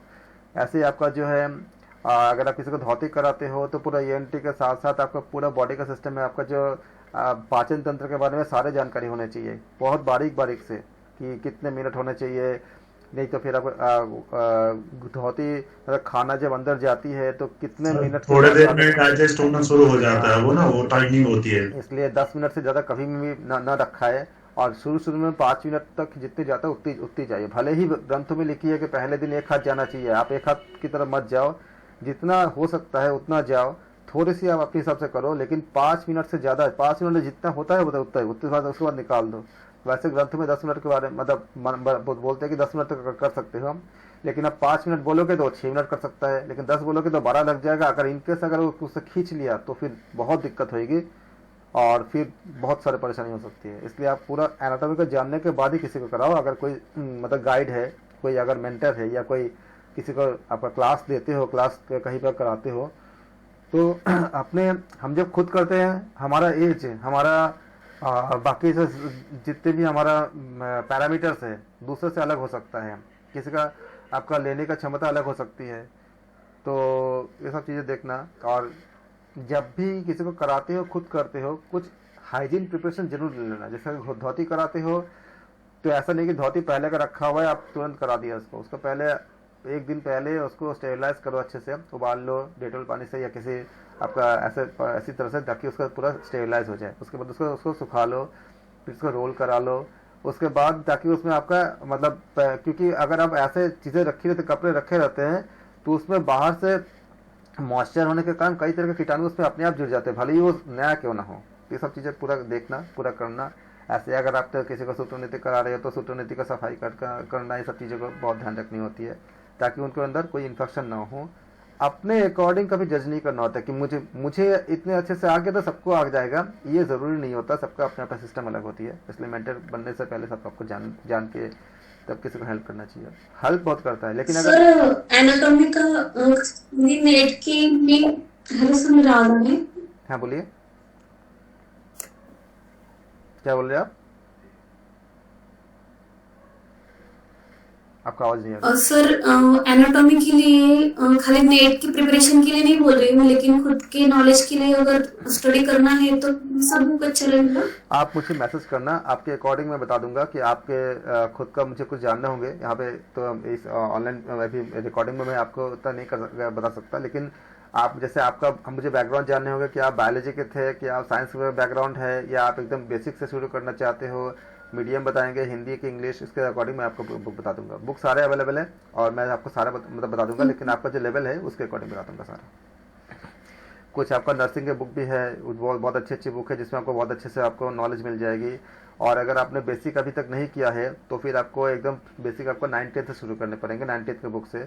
अगर आपको बेसिक आता है, अगर आप मतलब पहले आपका साइंस के स्टूडेंट है, फिर आपको फिर नर्सिंग के कुछ बुक है उससे करेंगे तो आपको अपने लेवल से ऊपर का मिल जाएगा। तो फिर आप मुझसे व्हाट्सएप पे बात करना, आपके अकॉर्डिंग में मैं आपको एग्जैक्टली बता दूंगा कि कौन से बुक चाहिए। मैं आपको बुक का फोटो भेज दूंगा। सर वैसे 8-9 की बुक से भी ना काफी अच्छी हेल्प मिल जाती है बेसिक से, 8-9-10 हाँ इसलिए, लेकिन देखो जिसका बैकग्राउंड ऑलरेडी किसी का बायो तक है 11-12 तक, तो उसके लिए ज़रूरत नहीं है ना, वो तो खुद ही पता है उसको उनको। लेकिन अगर किसी का बायो नहीं था तो उनके लिए तो 9-10 का बुक से शुरू करने होंगे, क्योंकि वहाँ पे बहुत अच्छे से बताई गई हैं। और इसलिए बोलो कि मुझे मैसेज कीजिएगा तो मैं आपके मतलब अकॉर्डिंग मैं बता दूंगा। ऐसे हमें नर्सिंग लेवल के बुक की जानकारी होनी चाहिए। अगर आपके नर्सिंग लेवल तक की जानकारी जो है, जो नर्सिंग की पढ़ाई होती है उस लेवल तक की जानकारी होनी चाहिए। मेडिकल साइंस अगर उतना नहीं भी होता है, लेकिन यहाँ तक होनी चाहिए हमें किसी को समझाने के लिए या उसको मतलब एक्सप्लेन करने के लिए। और फिर आप मुझे बताना, तो आपके अकॉर्डिंग मैं बता दूंगा। मेरे पास है सारा नर्सिंग से लेकर के बेसिक से लेकर के बहुत, मतलब एक लाइब्रेरी मेरे पास है, सब कुछ भरा हुआ है। तो ये आपने कर लिया आपने। फिर हम इसका कूट हो गया था ना, हाँ 1362 करेंगे। समाधि, ये तो कर समाधि पाद, साधन पाद, विभूति पाद, कैवल्य पाद। बता दो क्या आंसर होगा इसका। रिपीट हो गया रिपीट हो गया ना, तो ये हमने रिपीट इसलिए होता है कि कई बार अलग अलग जगह पूछे गए होंगे। प्रमाण विपर्य विकल्प निद्रा स्मृति, ये भी रिपीट हो गया सर। रिपीट हो गए। डी होगा इसका आंसर।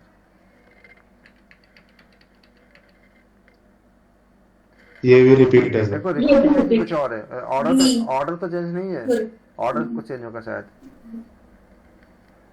तो एक बार मिला लो, ऑर्डर सेम है कि नहीं है। सुखी किसके साथ करते हो?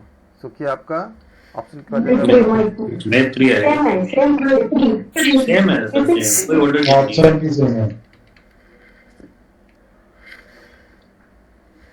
ये भी सेम नहीं है सर।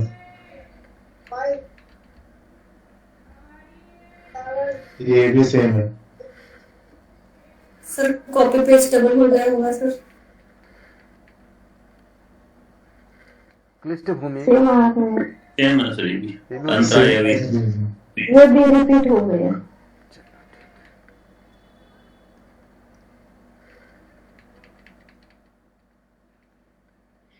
ये भी रिपीट है सर। निम्न में से कौन सा ज्वर संगत नहीं है? यम, अपरिग्रह, नियम, स्वाध्याय, आसन, स्तंभ वृत्ति। सर आसन के नीचे रिपीट है।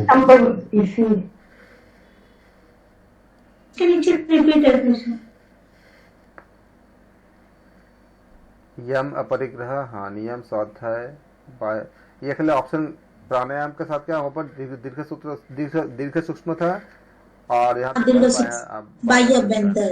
अंतर है। ये रिपीट नहीं है। क्या करते हैं ना, वो जो बनाते हैं तो वो ऐसे ही बना देते हैं, मतलब एक क्वेश्चन का पार्ट ले लिया, बाकी सबको उन्होंने मतलब ऑप्शन को थोड़ा चेंज कर दिया, तो रिपीट नहीं है ये। तो हमने योग दर्शन के जो पूरा सीरीज थे, जिसमें हमने करीब 450 क्वेश्चन के आसपास हमने कलेक्ट किया था, इसका आप लोगों ने बहुत अच्छे से, बहुत ही बेहतरीन तरीके से आप लोगों ने कर लिया। Very very good. हम करेंगे फर्स्ट पेपर के। अगर आप चाहो तो थोड़ा ब्रेक ले सकते हो पानी वानी पीने के लिए, फिर हम उसको इतने क्वेश्चन तो सूत्र से भी नहीं हो सकते थे जितना इसमें हो गया। UGC net first paper unit 10 पे हम कंटिन्यू करेंगे लास्ट क्लास के बाद। हमने लास्ट क्लास में देखा था कि परा और अपरा के बारे में। परा ऐसा ज्ञान जो वेदों से प्राप्त होता है, और उच्चतर और आध्यात्मिक ज्ञान होता है जो हमने उपनिषद और बाकी जगह भी हमने अध्ययन किया है। अपरा जो हमें जीवन से मिलती है, अर्थात ये निम्न मानते हैं धर्मनिरपेक्ष विज्ञान, शिक्षा, व्यक्ति के जो हम क्या देखते हैं कि इंसान के शारीरिक, मानसिक, बौद्धिक और आध्यात्मिक, इनका क्या होती है सर्वोन्मुख, मतलब वो आपका उत्थान का माध्यम होता है। जो अध्यापक भी हम उसको मानते हैं जो लगातार एक विद्यार्थी की तरह सीखते रहते हैं, अधिगम करते रहते हैं। ये परा और अपरा तो हमने यहाँ पे देखा, हमने जो हमें उपनिषद में तत्व में मिले हैं।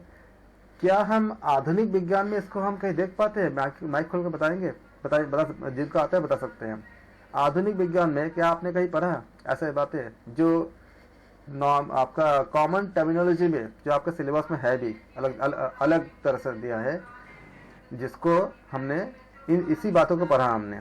कोई कह सकते हैं? किसी किसी को आइडिया है? WHO की जो हेल्थ की डेफिनेशन है स्वास्थ्य की। हाँ, उन WHO ने अभी जो उन्होंने, लेकिन उन्होंने स्पिरिचुअल हेल्थ को इंक्लूड नहीं किया है, लेकिन उन्होंने बोला कि ये बहुत महत्वपूर्ण रोल होता है। लेकिन जब उन्होंने कोशिश की इंक्लूड करने के लिए, तो इतने सारे आपके ब्रांचेस आ गए, सबने ये बोलने लगे कि हाँ मतलब इसको भी करना चाहिए, तभी वो कंक्लूड नहीं किए। लेकिन ये है उनका ये मानना। लेकिन विज्ञान के किसी किसी ब्रांच में ये सब बातें बताई गई है अलग भाषा में? साइकोलॉजी? जी बिल्कुल।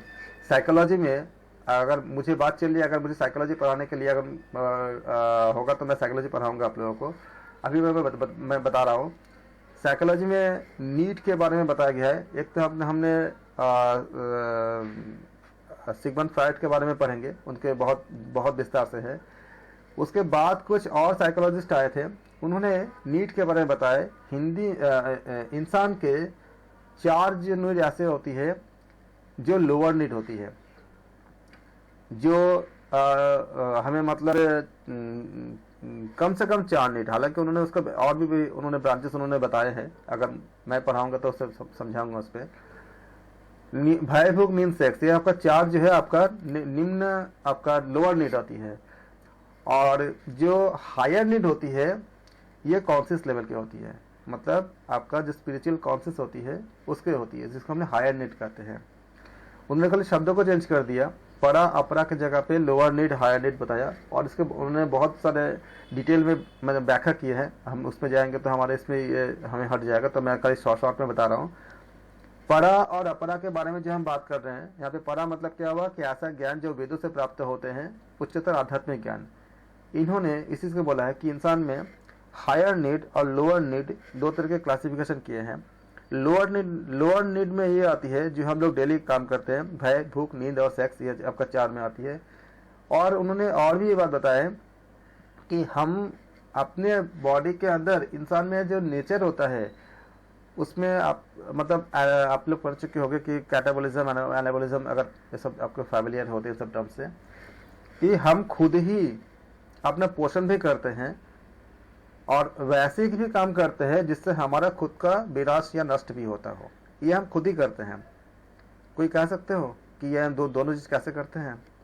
अपने पोषण जो भी हम मतलब अपने संसाधन है, उस संसाधन का कुछ हिस्सा हम अपने पोषण करने में खर्च करते हैं और कुछ हिस्सा अपने आपका मतलब डिस्ट्रॉय, ताकि हमारा धीरे धीरे खत्म हो जाए, इसके तरफ हम जाते हैं, हम खुद ही जाते हैं। एनाबॉलिक और कैटाबॉलिक दोनों की हम भूमिका अदा करते हैं। बता सकते हो कैसे? आप जितना रोजगार करते हो, मान लो जितना भी आप अर्निंग करते हो, कुछ हिस्सा आप लोग रोटी कपड़ा में आप मतलब कपड़े रोटी में आप लगाते हो, मतलब फूड वगैरह। फूड क्या करता है? हमारा पोषण करता है, खाना इत्यादि में हम अपने आप को क्या करते हैं, मतलब उसमें हम अपने आप को जिंदा रखने के लिए हम कोशिश करते हैं। उसमें आहार हो गया, बाकी सब चीजें हो गई। और कुछ हिस्सा को हम अपने ही आप को धीरे धीरे स्लोली डिस्ट्रॉय करने में भी खर्च करते हैं। जैसे जो लोग अब नशा करते हैं, जैसे स्मोकिंग करना, ड्रिंक करना, ये करता क्या है? बॉडी को स्लोली आपका खत्म ही तो करता है ना, किसी भी तरह का नशा करते हो तो ये इसके लिए क्या होती है, हम खुद ही अपने अर्निंग को खर्च करते हैं उसमें ना। तो एक पार्ट क्या करते हैं, हम लोग खुद ही उसको डिस्ट्रॉय की तरफ ले जाते हैं। अब कुछ लोग ऐसा हो सकते हैं जो बिल्कुल नशा ना करता हो, तो ठीक है, लेकिन वो किसी और एंगल से करते हैं, जैसे भावनात्मक रूप से।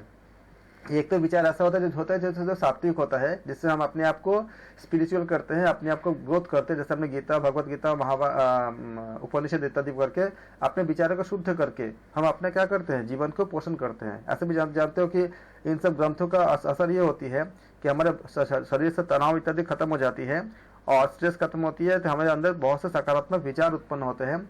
ये जो सकारात्मक विचार होती है वो हमारे शरीर को, सेल को, हमारे पूरा मैकेनिज्म को पुष्ट करता है, तो हमारे क्या जीवन की वृद्धि होती है। प्राणायाम, प्राण का विस्तार। और इसी जगह से हमारे जो थॉट होती है, इस थॉट में कुछ हिस्सा हम ऐसे भी जोड़ लेते हैं जिसमें किसी का ईर्ष्या करना, चुगली करना, नेगेटिविटी करना, अननेसेसरी मतलब हम राय बना लेते हैं जिसकी जरूरत नहीं है, या किसी को मतलब किसी के लिए कुछ बुरा भला, मतलब जो नेगेटिव थॉट होती है कहाँ से आती है, मन से उत्पन्न करते हैं। ये नेगेटिव थॉट जब शरीर आपका जब साइकोसोमेटिक यानी जब मन में आता है, उसके बाद वो हमारे ही शरीर में जितने हार्मोन्स और बाकी चीज़ें है उसको इम्बैलेंस करता है, बीमार करता है। क्या होता है, धीरे धीरे हम अपने आप को मतलब विनाश की तरफ ले जाते हैं। ये भी आपका उसका हिस्सा है, मनोविज्ञान में ये सब चीज़ें समझाया गया है। तो यहाँ पे देखो इसे बता रहा है कि शब्द अलग है, कुछ हद तक धीरे धीरे, जबकि इतना दूर तक आ नहीं पाए क्योंकि 100 साल ही हुई है करीब करीब। आपका जो मनोविज्ञान जितना डेवलप हुई है उसका पहले तो खाली बेसिक था। मनोविज्ञान जानते हो, मन का विज्ञान नहीं है, सबसे बड़ी बात है। अभी जो परिभाषा बताते हैं ये क्या है, बिहेवियर का साइंस है, इस वजह से साइंस ऑफ बिहेवियर। मन का विज्ञान नहीं माना गया, आत्मा का भी विज्ञान नहीं माना गया।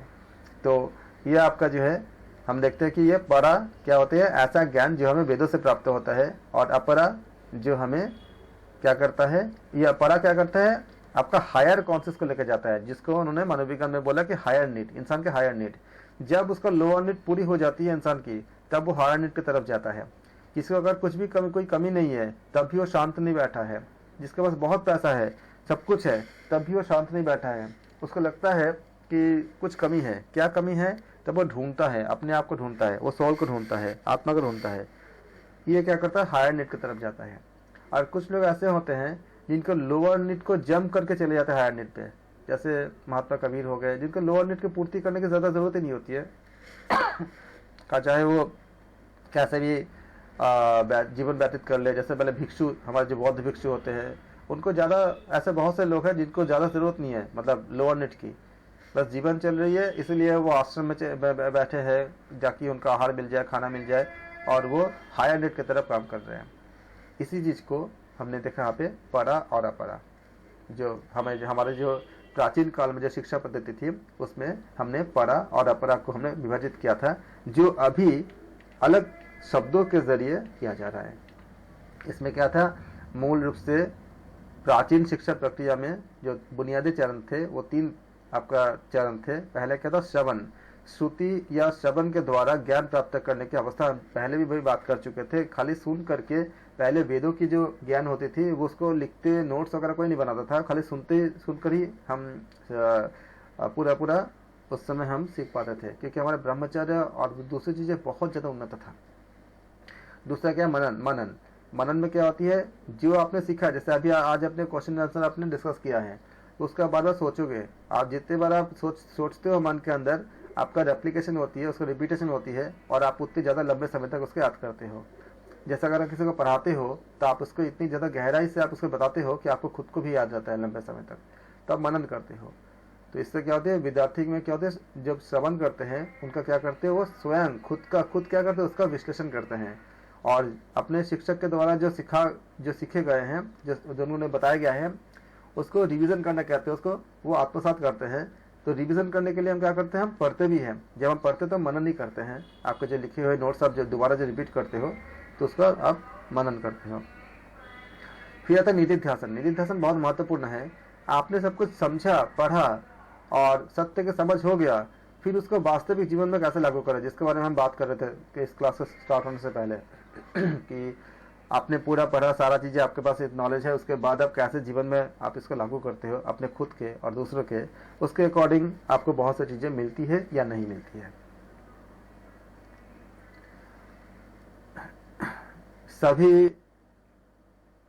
सभी लोगों के अलग अलग, हम जानते हैं कि झुकाव तो अलग अलग होती है, एक तरह के सब कुछ नहीं सोचते हैं। तो इसके बावजूद क्या है, जीवन का जो मुख्य लक्ष्य है सबका क्या है, आत्म साक्षात्कार ही हमेशा था उस समय, पहले, अभी भी है, लेकिन थोड़ा सा भी अलग अलग हमें दिखती है कभी कभी। लेकिन उस समय क्या था, सबका यही था।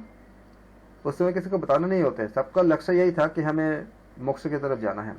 संस्कृति, चरित्र और श्रेष्ठ आइडियल, आपका जो मोरल वैल्यूज थे, आदर्शों का, श्रेष्ठ आदर्शों का संरक्षण और उसका संवर्धन मुख्य उद्देश्य था। तभी तो जब ब्रिटिश आया था ना, तो उनका ये रिपोर्ट था कि इस देश में अगर राज करनी है तो वहाँ पे यहाँ के मोरल वैल्यूज को पहले तोड़ो। यहाँ पे इतनी हाई मोरल वैल्यूज है जिसके सामने आप कुछ कर ही नहीं सकते। फिर उन्होंने शिक्षा पद्धति में बदलाव किया, सब कुछ किया उन्होंने, और इसका हम आज भी जूझ रहे हैं हमारे अपने वैल्यूज के साथ। लेकिन इतनी स्ट्रांग था। सोचो ये वैल्यू स्ट्रांग कहाँ से बनी, ये वैल्यू स्ट्रांग बनी घर घर में गीता, उपनिषद, वेद इत्यादि का अध्ययन से और इनके पठन पाठन से।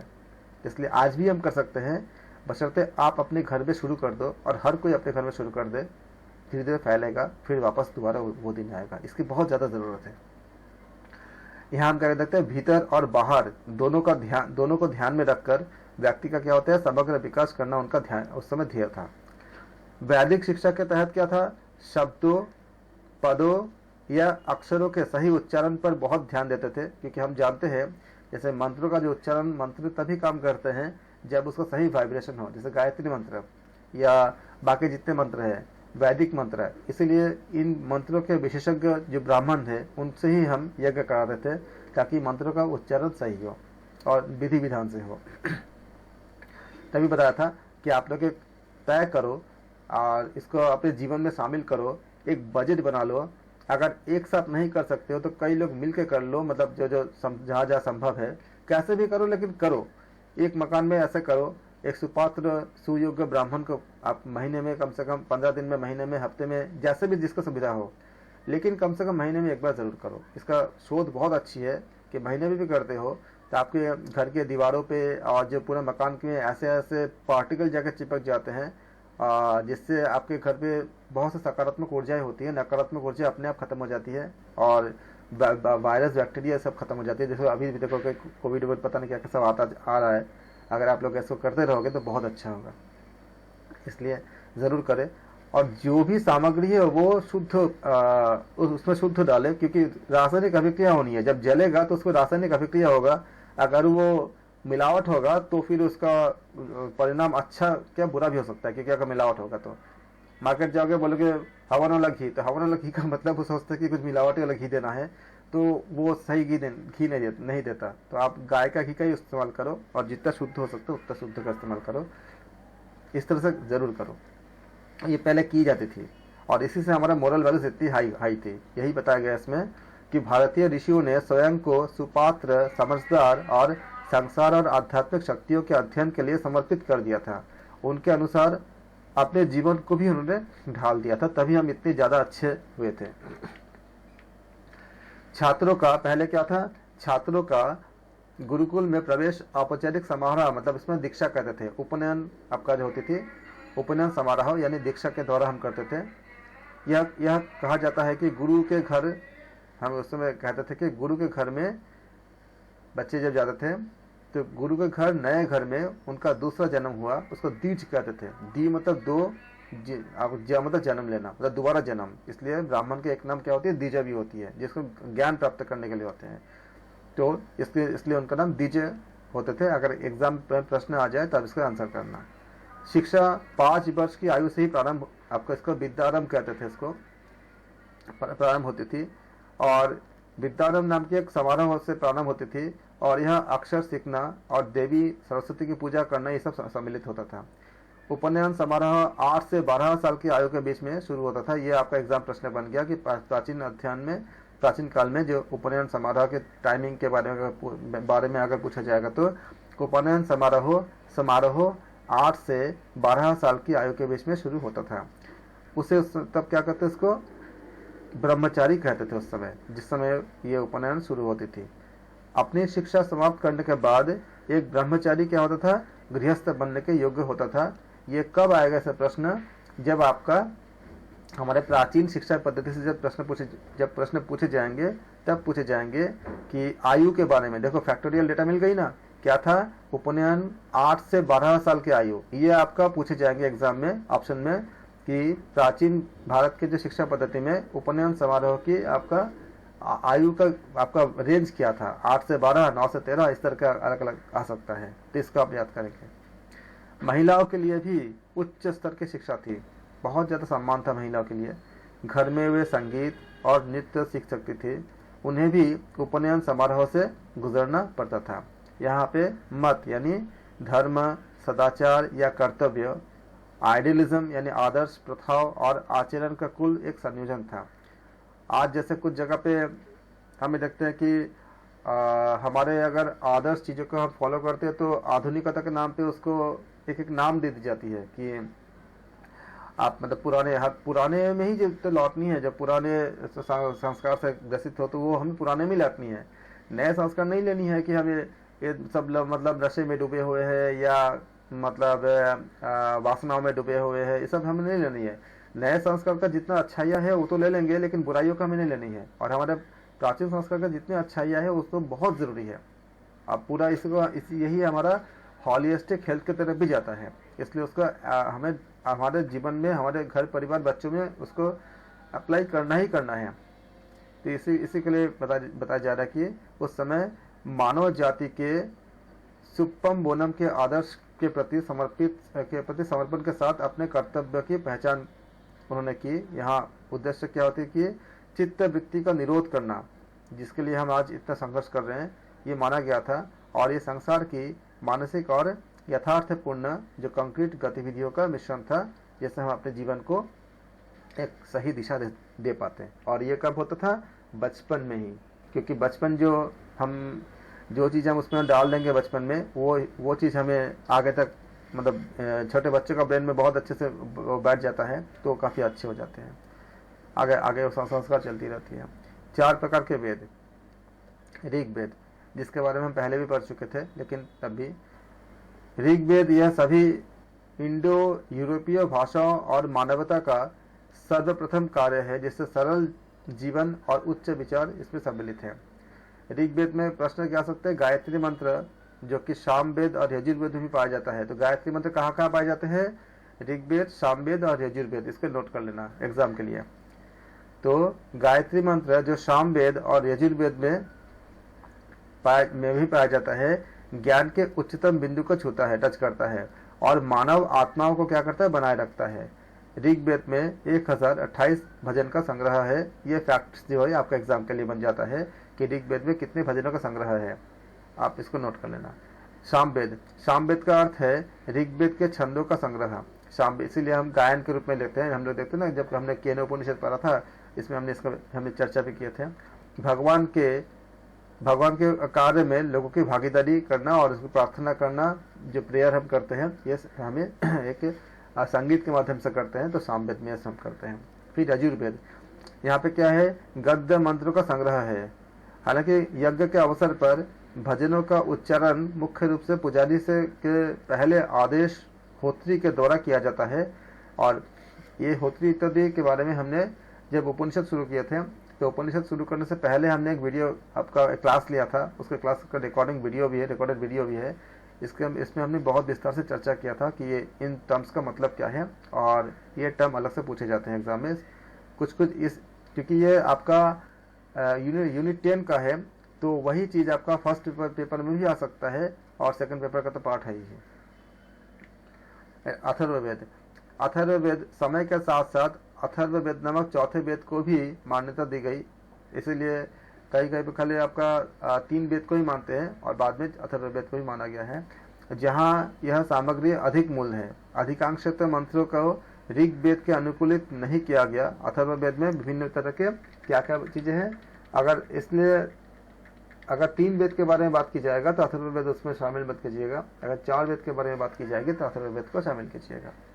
इसमें कलाओं और विज्ञानों का बहुत अच्छे से आपका वर्णन दिया है, और ये धर्मनिरपेक्ष हिसाब से बनाया गया था, क्योंकि वहाँ पे उस समय धर्म मतलब जो धारण करते हैं, तो धारण जब करते हैं तो धर्म हो गया। तो इसलिए कोई इज्म से मतलब नहीं कि इस पर्टिकुलर इज्म से, हिंदुइज्म या किसी इज्म से नहीं है। जैसे भगवद गीता है तो हमारे धर्म के शास्त्र है, लेकिन फिर भी उसमें कोई धर्म का नाम नहीं है, कि हिंदू शब्द कहीं नहीं है इसमें।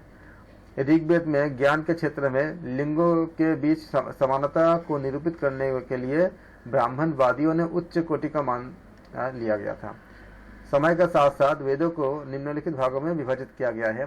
अब यह भाग जो है, इससे आप सहमत हो ना हो, या किसी और बुक में कुछ और दिया गया हो, क्योंकि इसमें बहुत से आपका डिफरेंसेस है अलग अलग जगह पे। एग्जाम के लिए खाली करो ताकि आपको एग्जाम में नंबर मिले। प्रारंभिक वेद मतलब ये 1500 से लेकर 1000 पूर्व, जबकि अधिकांश ऋग्वेद की रचना की गई है। लेकिन ये डेटा जो है यहाँ पे एक तरह से बताई गई है। अगर बुक बदल जाएगा, किसी और बुक में कुछ और हो सकता है, क्योंकि एक मत नहीं है। तो हम इसमें डिस्प्ले कर रहे हैं, और किसी और बुक में हो सकता है कि कुछ और डेटा हो, क्योंकि डेटा में हमें एक मत मुझे भी नहीं मिलता हर बुक में। पूर्व वेदांत 1000 से लेकर 600 ईसा पूर्व में शेष वेदों की रचना की गई है इस किताब के अकॉर्डिंग। वैदिक शिक्षा भी 3 प्रकार के संस्थानों जैसे गुरुकुलों, परिषदों और सम्मेलन के साथ जारी रहा। छात्रों को पहला पाठ संध्या और फिर गायत्री का पाठ भी पढ़ाया जाता था।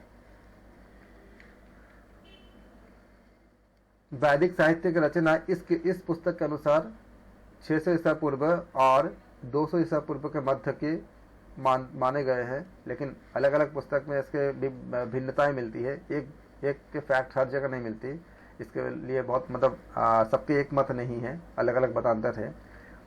और उसके पश्चात सूत्र साहित्य की स्थापना की गई। जब वैदिक साहित्य का प्रसार हुआ तो उनकी देखभाल के लिए कुछ सौहार्दपूर्ण संस्थाओं की जरूरत थी जिसको बनाया गया था। इसने सूत्र यानी धर्म सूत्र को, साहित्य को सामाजिक आचरण के महान सिद्धांतों के साथ क्या किया गया, इसमें आपका एग्जिस्टेंस में लाया गया यानी अस्तित्व में लाया गया। इसमें पतंजलि योग, गौतम का न्याय और मीमांसा शास्त्र इसके उत्पाद माने जा सकते, उसके मुख्य ग्रंथों में से है।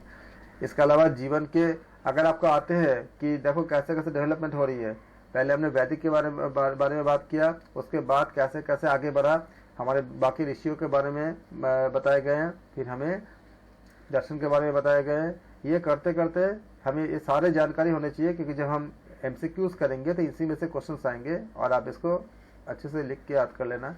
इसके अलावा जीवन के उचित मार्गदर्शन के लिए क्या था, स्मृति लिखा गया।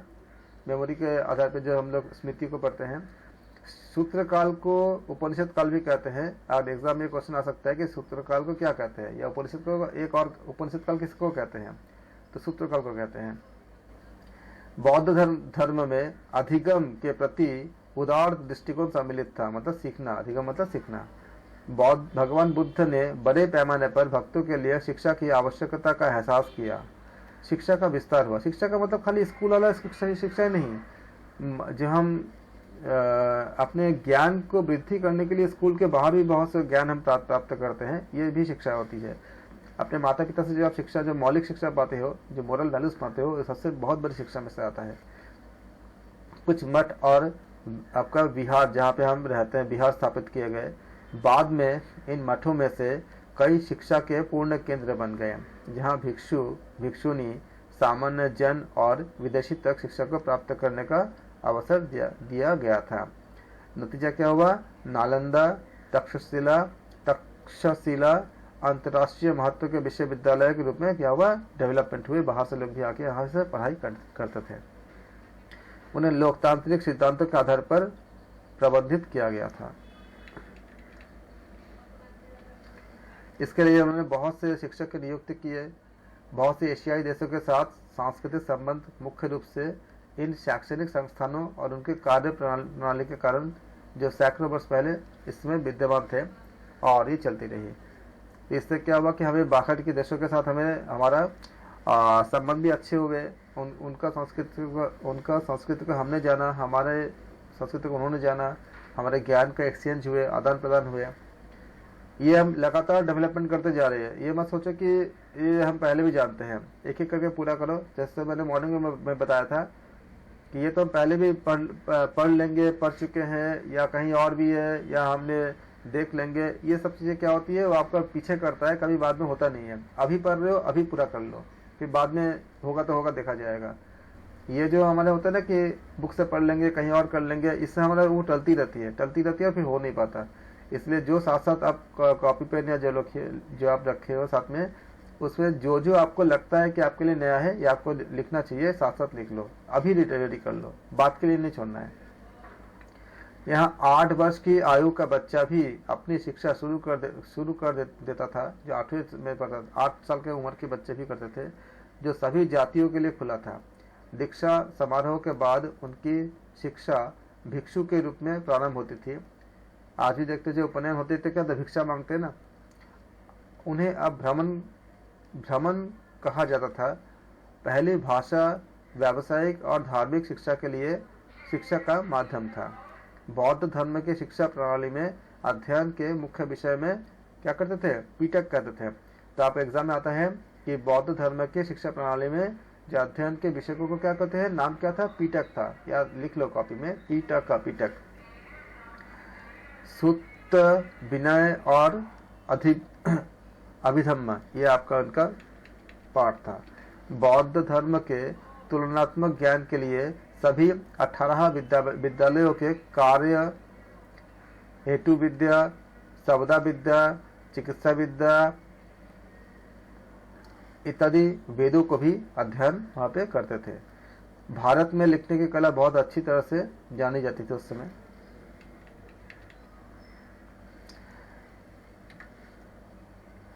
ललित, विस्तार और महावस्तु जैसे बौद्धिक साहित्यिक रचनाएं विभिन्न प्रकार की लिपियों में हम उसमें लिपियों का उपयोग करते थे।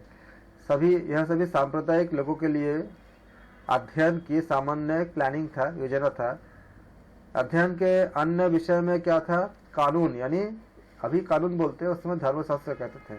धर्मशास्त्र, अंकगणित, नैतिकता मतलब मोरल वैल्यूज, कला और वास्तुकला, शिल्प विद्या, सैन्य विज्ञान यानी धनुर्विद्या, सैन्य विज्ञान आज कहते हैं, उस समय धनुष का उपयोग होता था, तो धनुर्विद्या, प्रदर्शन कला इत्यादि थे। तो यहाँ तक आपने क्या पाया कि स्ट्रक्चर क्या था पहले हमारे एजुकेशन की। उसके बाद आती है आपका एग्जाम कैसे होता था, परीक्षा और उपाधियाँ, एग्जामिनेशन एंड डिग्रीज। पहले पहले वैदिक काल में कैसे होते थे, आज की तरह वहाँ पे एग्जाम नहीं होते थे। सबसे पहले गुरु ही, जो गुरुदेव शिक्षा देते थे, वही मौखिक रूप से प्रश्न पूछकर यह तय करते थे कि किसी शिष्य ने सही ज्ञान प्राप्त कर लिया है या नहीं। इसके बाद उन्हें विद्वानों की सभा में उपस्थित करते थे। तो पहले गुरुदेव खुद जांच तय करते थे, उसके बाद उनको विद्वानों की सभा में क्या करते थे, उपस्थित करते थे। ये विद्वान इन छात्रों से, जैसे अभी आप नहीं करते इंटरव्यू लेते नहीं है, बहुत से विद्वान हमसे प्रश्न पूछते एक साथ, उसी प्रकार से ये विद्वान इन छात्रों से प्रश्न पूछते थे और संतुष्ट होने पर उन्हें सफल घोषित करते थे। वैदिक काल में सफल छात्रों को कोई प्रमाण पत्र नहीं दिए जाते थे, उनकी योग्यता ही उनका प्रमाण पत्र होती थी। परंतु जो छात्र, याद रखना वैदिक काल में किसी को कोई सर्टिफिकेट वगैरह नहीं होती थी, परंतु जो छात्र गुरुकुल का 12 वर्षीय सामान्य पाठ्यक्रम अथवा एक वेद का अध्ययन पूरा कर लेते थे, उनको स्नातक कहते थे। अब यहाँ प्रश्न बनेगा आपका, स्नातक पहले किसको मानते थे, जो 12 साल का एक पाठ्यक्रम को पूरा करते थे, या जो बहुत ज्यादा मेरिटस होते थे, वो अगर किसी भी एक वेद का पूरा अध्ययन कर लेते थे तो उनको स्नातक। फिर जो 24 वर्षीय पाठ्यक्रम यानी किन्हीं 2 वेद का पूर्ण अध्ययन करते थे, पूरा कर लेने के, उनको वसु कहते थे। परास्नातक नहीं बोलोगे, परास्नातक आज होती है, उनको वसु कहते थे। 36 वर्षीय पाठ्यक्रम किन्हीं 3 वेदों का अध्ययन पूरा करने पे उनको रुद्र, और जो 48 ईयर्स चारों वेदों का अध्ययन करते थे उनको आदित्य कहा जाता था। अब सोचो एजुकेशन का कितनी ज्यादा हाई लेवल था। हम तो यहाँ पे पहले स्नातक 2 ही साल में भी काम कर लेते हैं, 12 साल एक वेदों के लिए रखा गया था, और वेदों के आधार पर ही उनका शिक्षा मतलब आपका निर्धारित था। 48 साल तक आप पूरा करके आप आदित्य के डिग्री पाते, आदित्य के बराबर होते थे 48 ईयर्स तक। हम अभी कितने साल तक पढ़ाई करते हैं, हम सारे पढ़ाई हमें अपने 22-23 साल तक कंप्लीट कर लेते हैं। तो कितनी ज्यादा अंतर है जो पहले में, और इसलिए उतने ज्ञानी होते थे। तो आप एग्जाम में क्या बोलोगे, अगर 12 साल करते थे उसका नाम क्या होता था, स्नातक। ये आपका क्वेश्चन आंसर बनेगा, एग्जाम क्वेश्चन बनेगा। स्नातक किसे कहते हैं, अकॉर्डिंग टू वैदिक काल के अनुसार स्नातक क्या है, जो 12 वर्ष का पाठ्यक्रम पूरा कर लिए होंगे। एमसीक्यूज करेंगे, उसमें ये सब क्वेश्चन आएंगे। अभी आपको मैं लिखवा रहा हूँ, उस समय एकदम जैसे आपने योग दर्शन का आपने पूरा किया वैसे ही करोगे उसको भी। 24 ईयर्स जो कर लेते हैं उनको क्या बोलते हैं, उसको उनको बताओ क्या बोलते हैं उनको, जो 24 साल के, हाँ जी वसु कहते हैं। और जो 36 साल के पूरा कर लेते हैं उनको रुद्र कहते हैं, और जो 48 करेंगे उनको आदित्य कहते थे। ये नाम याद रखिएगा, नाम से ही पहले स्नातक, फिर वसु, फिर रुद्र, फिर आदित्य। हाँ, या रुद्र का अगर याद करना तो भगवान शिव का नाम भी रुद्र होते हैं, इसको याद रखिएगा। और आदित्य सूर्य का नाम होता है। आदित्य सूर्य का है ना। लाइन से करना है ना, 12, 24, 36 और 38। स हाँ। व र अ। 48 48 हम्म, 48 नहीं 38 नहीं 48। हाँ 48 सॉरी 48 सॉरी। 12 का टेबल याद रखना, 12 कम 12, 12 24, 12 36, 12 चौका 48। 12 चौका 48। शिक्षा का प्रमुख उद्देश्य। शिक्षा का प्रमुख उद्देश्य तो हर जगह लगभग हम देखते हैं कि एक चीज तो कॉमन ही होती है। किसी भी प्राचीन ग्रंथ में शिक्षा के उद्देश्य का प्रत्यक्ष रूप से वर्णन करना एक कठिन कार्य था, क्योंकि इसको कुछ डिफाइन तभी इनको इस तरह से करते थे कि प्राचीन शिक्षा का जो हम करते थे उसमें चरित्र निर्माण बहुत ज्यादा फैक्टर होता था। कैरेक्टर का, आपका कैरेक्टर बनाना, झूठ नहीं बोले इत्यादि, हम जो मोरल वैल्यूज को बहुत जोर देते थे। आज अगर अपने इंटेलेक्चुअल से अगर सोच के देखोगे ना, जितनी समस्याएं हैं पूरे वर्ल्ड में, आपके घर में, आपके पड़ोस में, आपके सब जगह पे, चाहे वो करप्शन से लेके हो, चाहे किसी भी तरह के हो, चाहे किसी भी तरह के आपका जो ह्यूमन क्राइम हो या नारियों के प्रति जो अत्याचार है, जो भी देखोगे, हर सब के पीछे एक ही चीज आती है कि उसमें आपका मोरल वैल्यूज कम हो गई है। अगर मोरल वैल्यूज स्ट्रांग रहेगा तो कोई रिश्वत लेगा क्या? नहीं लेगा। मोरल वैल्यूज अगर स्ट्रांग रहेगा तो कोई इस तरह के जो घटनाएं घटती है, जो हमें जो रोज सुनने को मिलती है, जो क्रूरता की जो घटना घटती है, वो कभी हो सकती है कि चाहे रेप हो, चाहे आपका किसी को छीनताई हो, किसी को छीनना हो, या चोरी हो, डकैती, कुछ भी हो, या किसी भी तरह के हो, ये सब क्या क्रूरता का नकारात्मक ऊर्जा की आपका प्रोडक्ट होती है सारे के सारे। मतलब हमारे मोरल वैल्यूज आपका डाउन हो चुका है। इसको क्या कहते हैं, कहाँ पे? चरित्र निर्माण हमारा काफी गिर चुका है। अगर हमारा मोरल वैल्यूज हाई होगा तो जितनी ज्यादा हाई होंगे उतनी सब चीजें कम हो जाएगी। अब ये हाई करना, एक मैच्योर इंसान को अगर हम हाई करना चाहेंगे तो उसका पहले का जो सोच है उसको हमको बदल के हक करने पड़ेंगे। लेकिन एक बच्चे को अगर करेंगे तो उसका कुछ पहले का होता ही नहीं है, उसको हम पहली बार डाल रहे हैं तो उसका करना बड़ा आसान होता है। इसीलिए चरित्र निर्माण को इतने ज्यादा महत्व दिया गया था। अगर ये दोबारा हो जाए तो क्या हमारे जीवन में इतने सारे समस्याएं होंगे? नहीं होंगे। कितने घट जाएगा? इकोनॉमिकल क्राइम भी कितना घट जाएगा कि इतना गरीबी रहेगा ही नहीं। हमारे देश में पैसों की ज्यादा दिक्कत नहीं है। हमारे देश में कुछ डेटा बता दो आपको, जितने खाना हमारे देश में वेस्ट होती है ना, वो लगभग कुछ साल पहले का डेटा है ये, लगभग उतना आपका शायद ब्रिटेन में खपत होती है पूरा देश में। उनका पूरा देश में जितना खाना खाया जाता है उतना हम वेस्ट कर देते हैं। लेकिन हमारे देश में कितने लोग भूखे सोते हैं। अगर हमारे मन में उनके लिए कुछ सहानुभूति उत्पन्न हो जाए तो शायद हम एक ऐसा चैनल बना सकते हैं जिसमें ऐसे आहार की जो आपका ऐसे बनी भी है, कई लोगों ने इसको काम भी करे, कुछ एनजीओ वगैरह काम भी कर रहे हैं, लेकिन उसको इतनी मात्रा में होना चाहिए कि जिसको इस तरह के घर पे खाना नहीं है वो आके खाना वहाँ से ले सकते हैं, और जिनके घर में खाना एक्सेस है वो जमा कर सकते हैं, दे सकते हैं। तो इस तरह से हमें, अगर हम अपने, लेकिन हम करते क्यों नहीं है? क्योंकि हमारे मोरल वैल्यूज उस लेवल तक हैवी है नहीं। तभी इसको सही करने के लिए, इसको करने के लिए उस समय शिक्षा का महान उद्देश्य में से यह था कि मोरल वैल्यूज को हम डेवलप करें। तो उससे क्या होगा कि हमारे किसी भी तरह का जो अपराध है इतनी कम हो जाती है, साइकोसोमेटिक डिजीज भी आपका कम हो जाएगी। अगर ये सब चीज़ें कम हो जाएगी तो हमारे चिकित्सा में हम जितना खर्च करते हैं, जितना समय, रिसोर्सेज, पैसा, सब जो हम खर्च करते हैं, इतना तकलीफ, इतना कष्ट है, सब कुछ आपका खत्म हो जाती है अगर हमारा चरित्र का निर्माण सही होता है तो। इसीलिए भारतीय शास्त्र में चरित्र निर्माण को भारतीय शास्त्र में बहुत ज़्यादा अधिक महत्व दिया गया था। इसको आभूषण माना गया था। अब कहते भी है ना कि अगर पैसा गया तो कुछ नहीं गया, चरित्र, अगर स्वास्थ्य गया तो कुछ नष्ट हुआ, लेकिन चरित्र गया तो सब कुछ नष्ट हो गया। तो इसको माना गया था इसमें। चरित्र एवं आचरण से हीन व्यक्ति की सर्वत्र निंदा की गई। जिसके पास चरित्र एवं आचरण से हीन व्यक्ति की, जिसके पास चरित्र और आचरण अच्छी नहीं होती है, उसको निंदा की गई है। सभी वेदों का ज्ञाता विद्वान भी सच चरित्रता के अभाव में श्रेष्ठ नहीं है, किंतु केवल गायत्री मंत्र का ज्ञाता पंडित भी यदि वह चरित्रवान है तो वह श्रेष्ठ कहलाने के योग्य है। ये उस समय के स्ट्रक्चर में बताया गया था।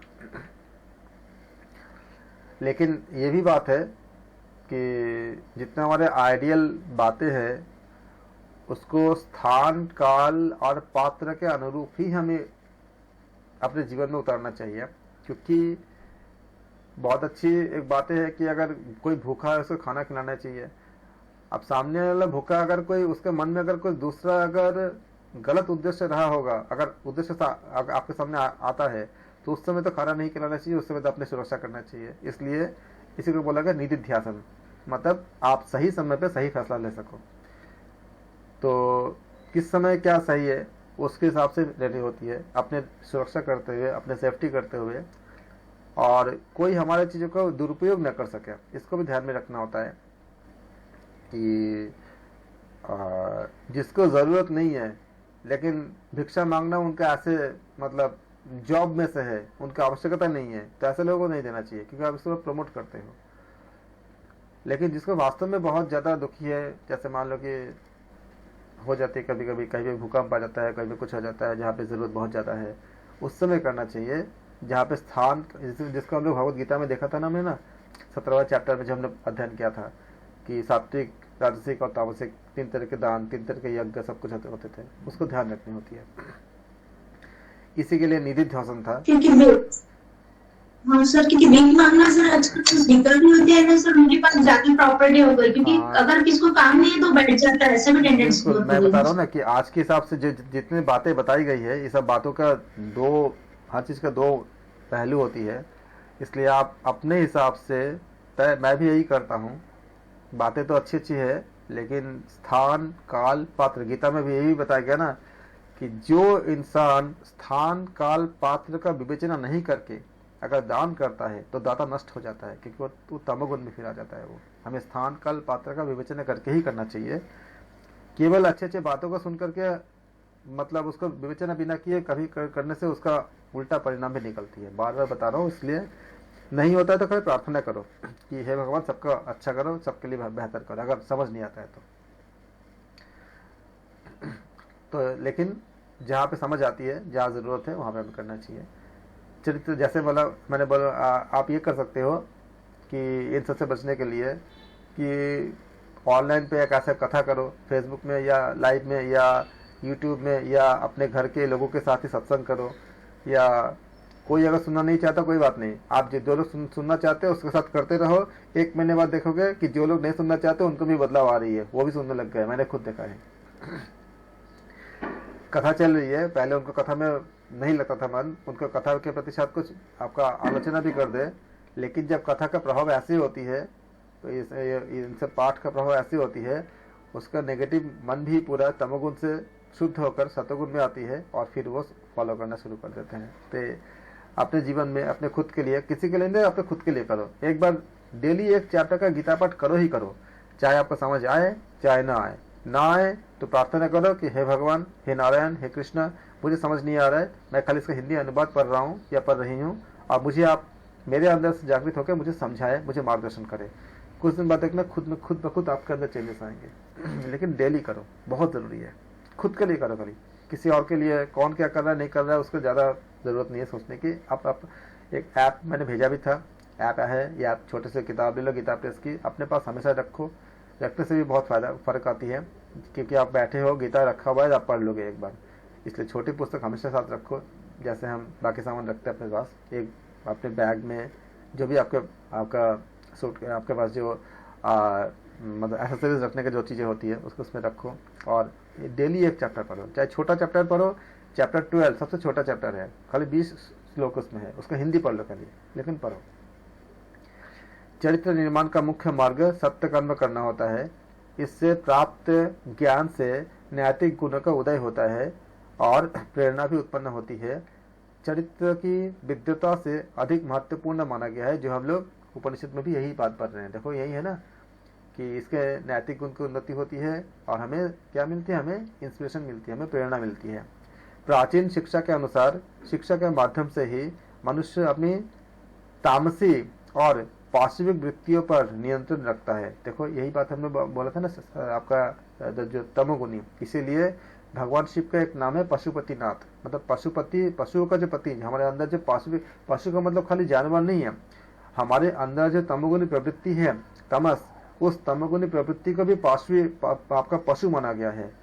और उस पशु का जो पति मतलब उनको जो उद्धार करने वाले हैं, उनको जो नष्ट करके हमें जो सतोगुण देते हैं, वो भगवान शिव है। इसीलिए उनका एक नाम क्या है, पशुपति भी है, पशुपतिनाथ के, पशु के पति का। क्योंकि हर किसी को अच्छा इंसान चाहिए ना, आपके दोस्त, आपके जानने वाले, आपके पति या आपके पत्नी, सबको अच्छे इंसान चाहिए, बुरे इंसान किसी को नहीं चाहिए। तो बुरे कहाँ जाएंगे, ये बुराई कहाँ जाएगा, कोई लेगा, कोई नहीं लेगा। सबको अच्छा ही चाहिए, सबको सतगुण चाहिए, सबको अच्छे इंसान चाहिए। तो जो हमारे अंदर जो बुराई वृत्तियां है, वो उसको हम कहाँ लेके जाएंगे, उसी को लेके जाने के लिए भगवान कृष्ण कहते हैं, हे अर्जुन तुम मुझको सब दे दो, तुम्हारे अंदर के जितने नेगेटिविटीज है और जितना पॉजिटिविटीज है सब मुझे दे दो, मैं तुमको पाप रहित कर दूंगा। ये बात कोई इंसान कह सकता है? कोई ये कहेगा कि आपके नेगेटिविटी मुझे दे दो? कोई नहीं कह सकता। सबको अच्छी चाहिए, सबको पॉजिटिविटी चाहिए और होना भी चाहिए, लेकिन नेगेटिविटी कहाँ जाए फिर। इसी के लिए हमारे ग्रंथों की इतनी ज़्यादा महत्व है कि ईश्वर कहते हैं कि तुम मुझे अपने तमोगुण और सतोगुण दोनों समर्पित कर दो, तमोगुण सतोगुण रजोगुण सब कुछ, मैं तुम्हें पाप रहित कर दूंगा। और इससे ज़्यादा अपनापन, इससे ज़्यादा हमारे शुभचिंतक, मुझे तो नहीं लगता कि हमें और कोई मिल सकते हैं। जब स्थितियाँ कंडीशन बनते हैं, कोविड में ऐसा हुआ था कि शमशान घाट तक भी लोग जा नहीं पाए थे। तो हमारे कर्म जो होती है वो कल हमारे साथ जाती है। आगे का नहीं पता कि आने वाले समय में हम क्या सामना करेंगे, लेकिन यही जितना भी हम अर्निंग जरूरी है, अर्निंग के बिना तो सब कुछ होगा। मतलब भौतिक वस्तु के ऐसा नहीं कि अर्निंग के बिना कुछ नहीं होगा, लेकिन बहुत कुछ अर्निंग के साथ ही जुड़ी होती है। तो अर्निंग जरूरी है, लेकिन ये भी बहुत जरूरी है क्योंकि यही कर्मफल हमारे साथ जाती है। इसलिए आपका जो भगवान शिव का जो एक आपका नाम है पशुपतिनाथ, हमारे अंदर का जो पार्श्विक वृत्ति होती है उनके नाथ होते हैं, उनको तरने वाले होते हैं। और इस वृत्ति में हर कोई आता है, मैं, आप, दुनिया का हर कोई, हर किसी के अंदर वो तमस है और सतोगुण भी है, रजोगुण भी है। इसी को नियंत्रित करने के लिए जो अपने तामसी और इसमें देखो कितना अच्छी बात बताई गई है। किसी को निंदा नहीं किया गया है। उस समय के समय देखो किसी का भी निंदा किया गया है कि इसके अंदर आपका पार्श्विक वृत्ति है या इसके अंदर आपका ये है वो है, किसी को नहीं। क्या बोला गया है इस लाइन पे? प्राचीन शिक्षा के अनुसार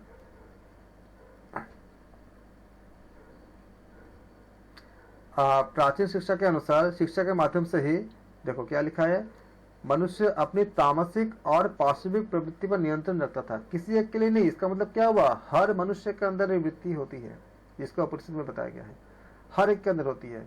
जब आप इसको एक्सेप्ट कर लेते हो तो आप किसी के प्रति क्या कोई द्वेष रखते हो? जो उसके अंदर है वो मेरे अंदर भी है, और मेरे अंदर भी अच्छा ही है तो उसके अंदर भी अच्छा ही है। बस अभी शायद उसका तमोगुण ज्यादा वृद्धि है तो हमें दिख रही है नेगेटिविटी, कभी सतोगुण वृद्धि होगा तो वो भी दिखेगा।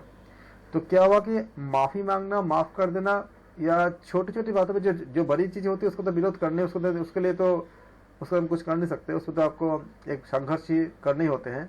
लेकिन छोटी छोटी चीज पे हम उससे बाहर निकल सकते हैं। तो अपने तामसिक और पार्श्विक वृत्तियों को नियंत्रण करता है। किसके जरिए? शिक्षा के जरिए। कौन सा शिक्षा? जो वेद, उपनिषद, भगवत गीता, इसके जरिए। आप सोचो कि हम जो उपनिषद पढ़ते हैं कितनी ज्यादा फायदेमंद है, कितनी ज्यादा हमारे जीवन को स्वच्छ करता है। शिक्षण के आरंभ में ही उसे सच्चरित्र होने की प्रेरणा मिलती थी, आज भी मिलती है। हमारे घर में भी बहुत ज्यादा, हमारे घर में तो हमें खाना ही नहीं मिलता था जब तक हम पाठ नहीं कर लेते थे, जब तक पूजा नहीं कर लेते थे। एक बहुत स्ट्रिक्ट, आज हमें मुझे उसका फायदा मिल रही है। तो मैं तो चाहता हूँ कि ऐसा हर घर में हो जाए। बहुत ही स्ट्रिक्ट था मेरे घर में, और मेरे माताजी बहुत ज्यादा स्ट्रिक्ट थे, कभी भी अहंकार आने देते नहीं थे। कुछ भी करते तो कभी न तो कभी खुद बोलती थी और न कभी उन्होंने कभी मुझे बोलने दिया कि मैंने किया।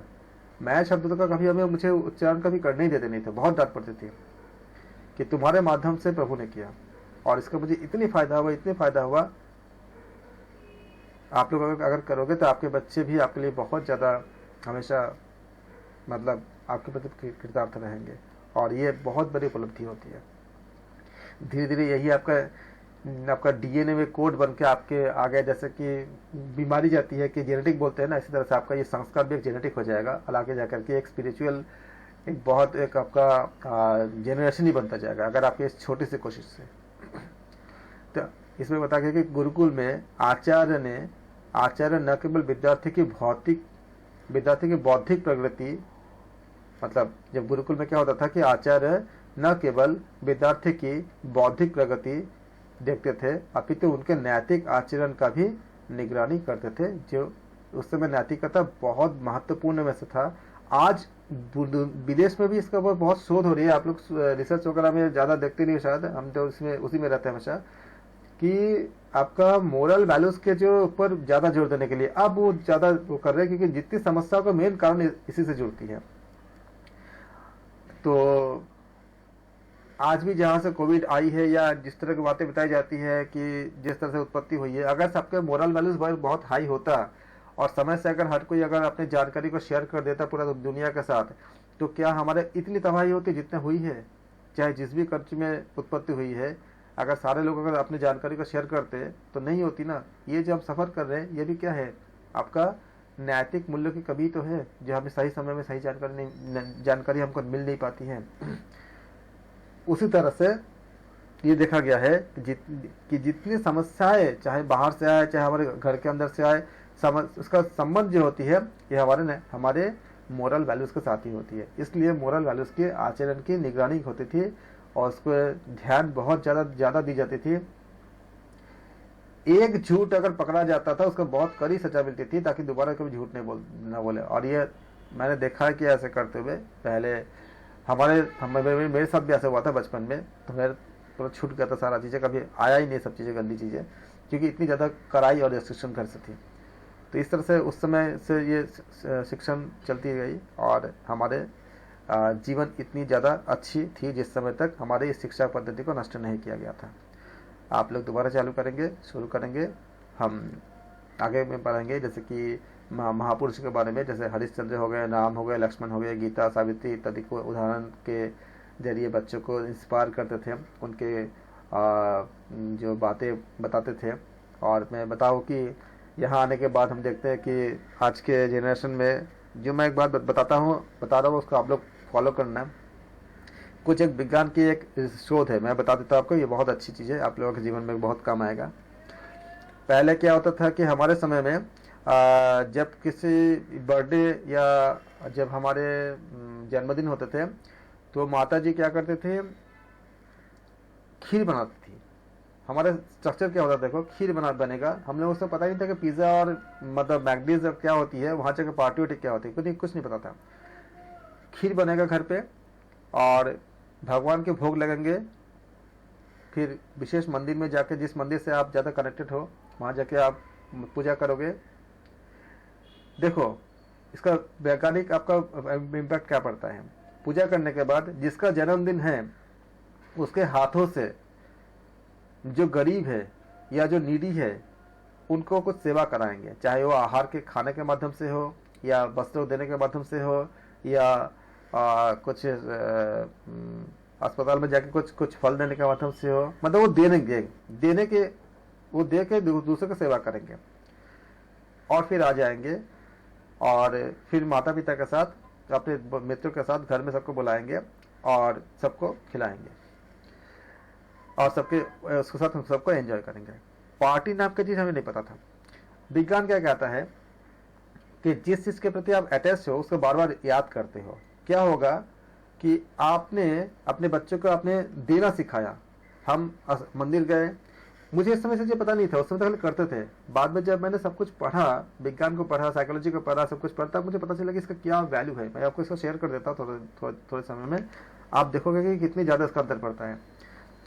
जब हमने इसको इस तरह से किया, हमने लोगों को देना, मतलब जब हमने उसको बर्थडे में हम मंदिर गए, हम किसी नीडी इंसान को कुछ दिए हमने, और हमने उनका सेवा किया, तो बर्थडे का जो ख्याल होती है पूरा साल भर रहती है, बहुत महत्वपूर्ण होती है कि हमारे जन्मदिन के बारे में बहुत पूरे साल हमारे माइंड पे रहता है, हम बहुत खुश रहते हैं। जितनी बार हमारे मन में हमारे जन्मदिन का याद आएगा या जन्मदिन के पहले हम तैयारी करेंगे, हम तैयारी किसका करेंगे? लोगों को देने की तैयारी करेंगे। मतलब लोभ नहीं आएगा, त्याग आएगा। त्याग पूर्वक भोग तो कर ही रहे, जन्मदिन का एंजॉय तो कर रहे हैं ना, लेकिन कैसे? लोगों की मदद करके। तो त्याग पूर्वक भोग करने की जो टेंडेंसी है मन के अंदर अपने आप बनती गई। हमें कोई गिफ्ट नहीं मिलते थे, हमें डिमांड में नहीं होता था कि हमें पता भी नहीं था कि गिफ्ट भी मिलना है। गिफ्ट तो वही है कि जाएंगे, पूजा करेंगे, सबको मदद करेंगे और हम अच्छे अच्छे कपड़े पहनेंगे और माता पिता के साथ मतलब घूमेंगे, दोस्त आएंगे, बस यही गिफ्ट था। गिफ्ट हमें पता नहीं था। तो क्या हुआ कि इस बार अगर हमने किसी एक को अगर हमने 2 कपड़े दिए तो अगले बार टारगेट होता था कि अगले बार कुछ 4 कपड़े दे या किसी और लोगों को मदद करे। और पूरे साल क्या होता था, वो माइंड पे जो रिपीटेशन होता था ना कि हमने मदद की थी जन्मदिन पे, हमारे प्रवृत्ति लोगों की मदद करने की ही बन जाती थी। मतलब ज्यादा कुछ होता था किसी से कुछ ले देने की प्रवृत्ति बन जाती थी, या हेल्प करने की, या जहां तक संभव हो सके हमें एक मतलब आपका भाईचारे की या एक मतलब अपने अंदर जो है एक सात्विक प्रवृत्ति पूरा साल बनती थी। अब जो एक शोध आई है, अब मान लो आज एक बच्चा ABCD है, कोई बच्चा है, उसको आज हमने बर्थडे पे क्या दिया, हमने आईफोन दिया मान लो, या कोई हमें गिफ्ट दिया। इस गिफ्ट की कीमत कितनी है, मान लो 50,000 है। उसने दिया कुछ नहीं, तो क्या हुआ, उसको पूरे साल में उसको लेने की जो इच्छा है वो ग्रो करता रहेगा। इस साल मैंने 50,000 का सामान लिया या कोई भी अपने इच्छा की कोई जैसे आईफोन या फोन या कुछ भी लिया हमने, अगले साल भी कुछ मिलेगा, तो इससे कुछ बड़ा चाहिए। तो क्या डिजायर बढ़ता गया। 1 साल भर तक उसने अपने डिजायर को अपने पोषण किया। उसके बाद उसने अगले साल उसको 70,000 का कुछ मांगा। हो सकता है कि बजट के बाहर हो, लेकिन चाहिए। अगर आपने उसको पूर्ति कर दिया, डिजायर और बढ़ेगा, एक लोभ बढ़ेगा। तो क्या हुआ, देने की नहीं, पाने की लालसा।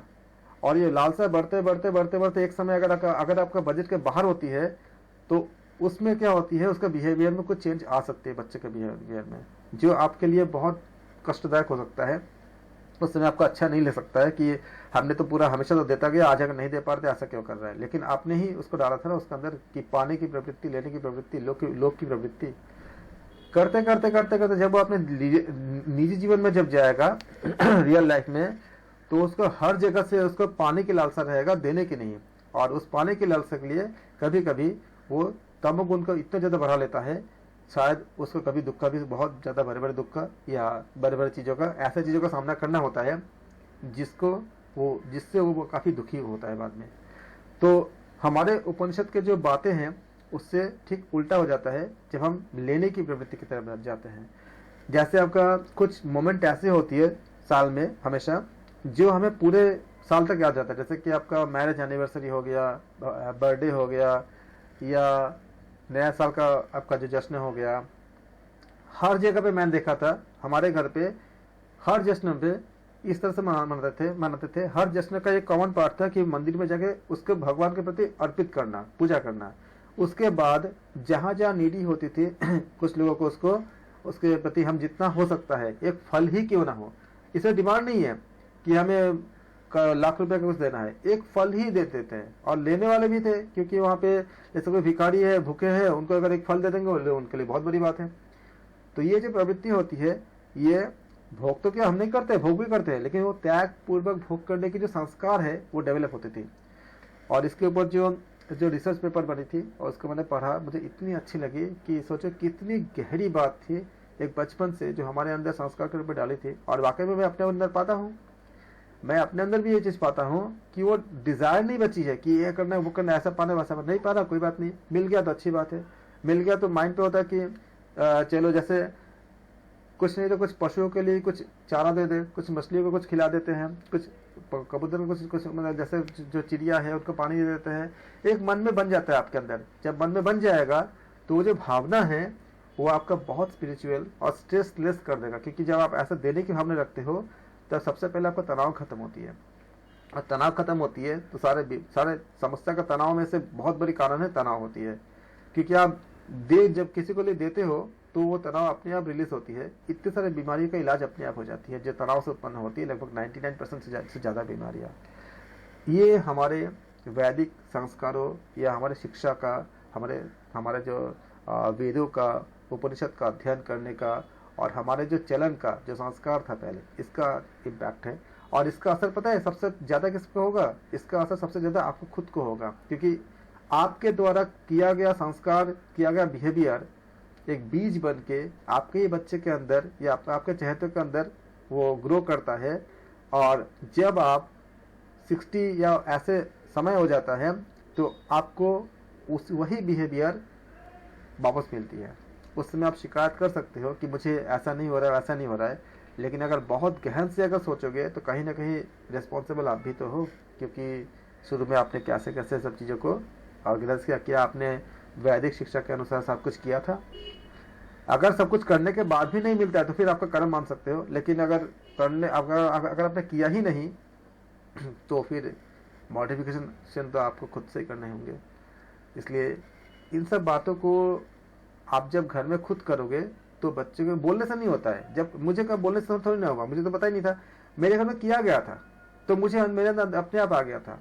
अगर आप भी अपने घर में अपने बच्चों के सामने या बच्चों से करवाओगे, हमसे कराते थे, हमसे मेरे माताजी मुझसे, मेरे हाथ में, जैसे किसी को भूखे को अगर अनाज देनी है तो मुझसे दिलवाते थे।